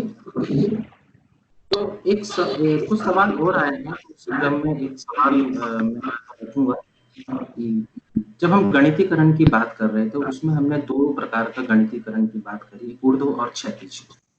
तो हमारे साथी का ये कहना है कि ये देखने में लग रहा है जहां पहले वाले में एब्स्ट्रैक्शन से जनरलाइजेशन की बात कही गई थी, वहीं दूसरे वाले केस में गणितीय प्रतीकों में लिखने के लिए कहा गया है। तो गणितीय प्रतीकों में लिखना भी तो एक प्रकार का जनरलाइजेशन है और अवधारणा का एब्स्ट्रैक्शन है। तो दोनों में ही एक जैसा लग रहा है, तो ये फिर अलग कैसे हैं दोनों? This is a good question. अभी आप 5 सेकंड इंतजार करिए, मैं पानी उठा के पी रहा हूं और फिर उसके बाद बात करता हूं। सिर्फ 5-7 सेकंड पानी की बोतल। जी जी बिल्कुल sir.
Yes I am back. Sorry, मेरा यदि दोनों एक जैसे लग रहे हैं तो मेरे बताने में कमी रही है। दोनों में बड़ा स्पष्ट अंतर है, हालांकि दोनों ही गणितीय चिंतन का हिस्सा हैं। इसको एक बार फिर से देखें तो हम ऐसे देख सकते हैं कि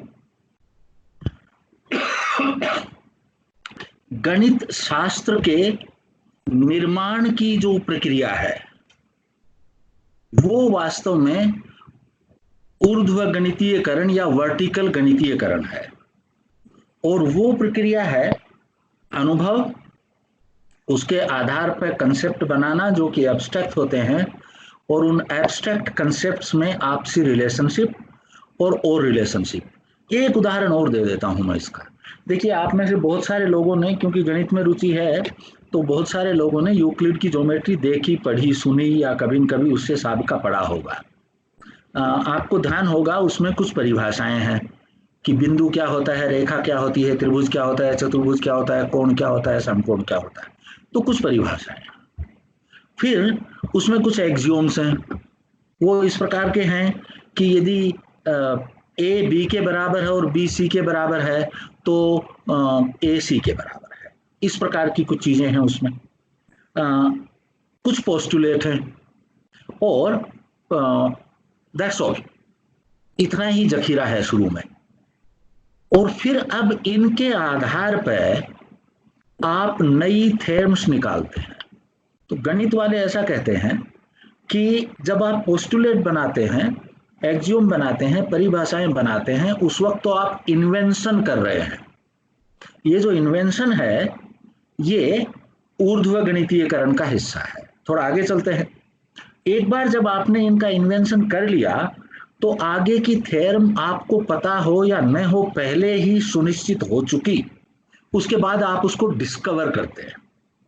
ये डिस्कवरी भी ऊर्ध्व गणितीयकरण है। अब दूसरी चीज पाते हैं। जो उदाहरण मैंने आपको दिया था दिल्ली से, मतलब जयपुर से दिल्ली जाने वाला, उसमें देखिए आप इस प्रकार की कोई चीज नहीं कर रहे हैं। आपके पास पहले से कुछ अवधारणाएं हैं गणित में बनाई हुई, और उनसे ऊपर की अवधारणाएं नहीं बना रहे हैं। आप जो परिस्थिति है उसमें उस परिस्थिति को गणित में ट्रांसलेट कर रहे हैं, क्योंकि उसका हल गणितीय संक्रियाओं के माध्यम से आप निकालेंगे। तो ये जो यात्रा है, वास्तविक परिस्थिति, कुछ कन्वेंशंस के माध्यम से उसको गणित के दायरे में ले जाना, अर्थात गणित में ट्रांसलेट करना, फिर उस लेवल पे कुछ ऑपरेशंस करना, जो रिजल्ट आया उसको दोबारा से रियल लाइफ में ट्रांसलेट करना। ये जो यात्रा है इसको व्यापक स्तर पर करने की काबिलियत को गणितीय मॉडलिंग भी कह सकते हैं, और हॉरिजॉन्टल मैथमेटाइजेशन की काबिलियत भी कह सकते हैं। तो इसमें आप कुछ नई चीजें नहीं घड़ रहे हैं। इसमें आप जो कन्वेंशन हैं उनके माध्यम से, या नई कन्वेंशन हो सकता है आप बना रहे हो, उनके माध्यम से आप मॉडलिंग कर रहे हैं। हालांकि ऐसा नहीं है कि ये दोनों डिसजॉइंट सेट्स हों, हमेशा ओवरलैप होते हैं।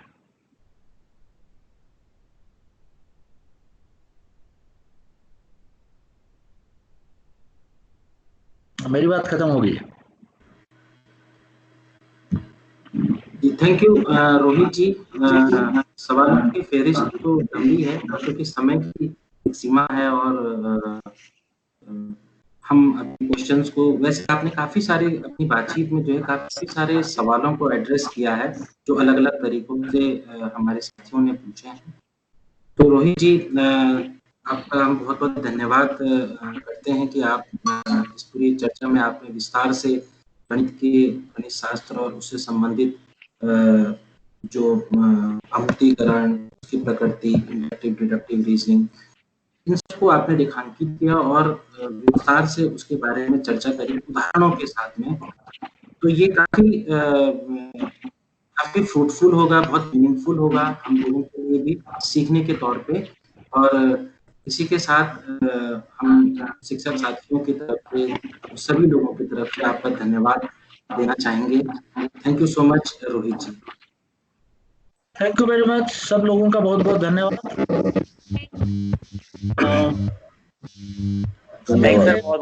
सभी शिक्षक साथियों का बहुत बहुत धन्यवाद। आप लोग इस 2 घंटे तक लगातार इस चर्चा में जुड़े रहे। Thank you so much. धन्यवाद। Okay sir, thank you very much sir. Okay, बहुत बहुत धन्यवाद सर आपका। Okay sir, thank you sir. Okay, bye bye. धन्यवाद।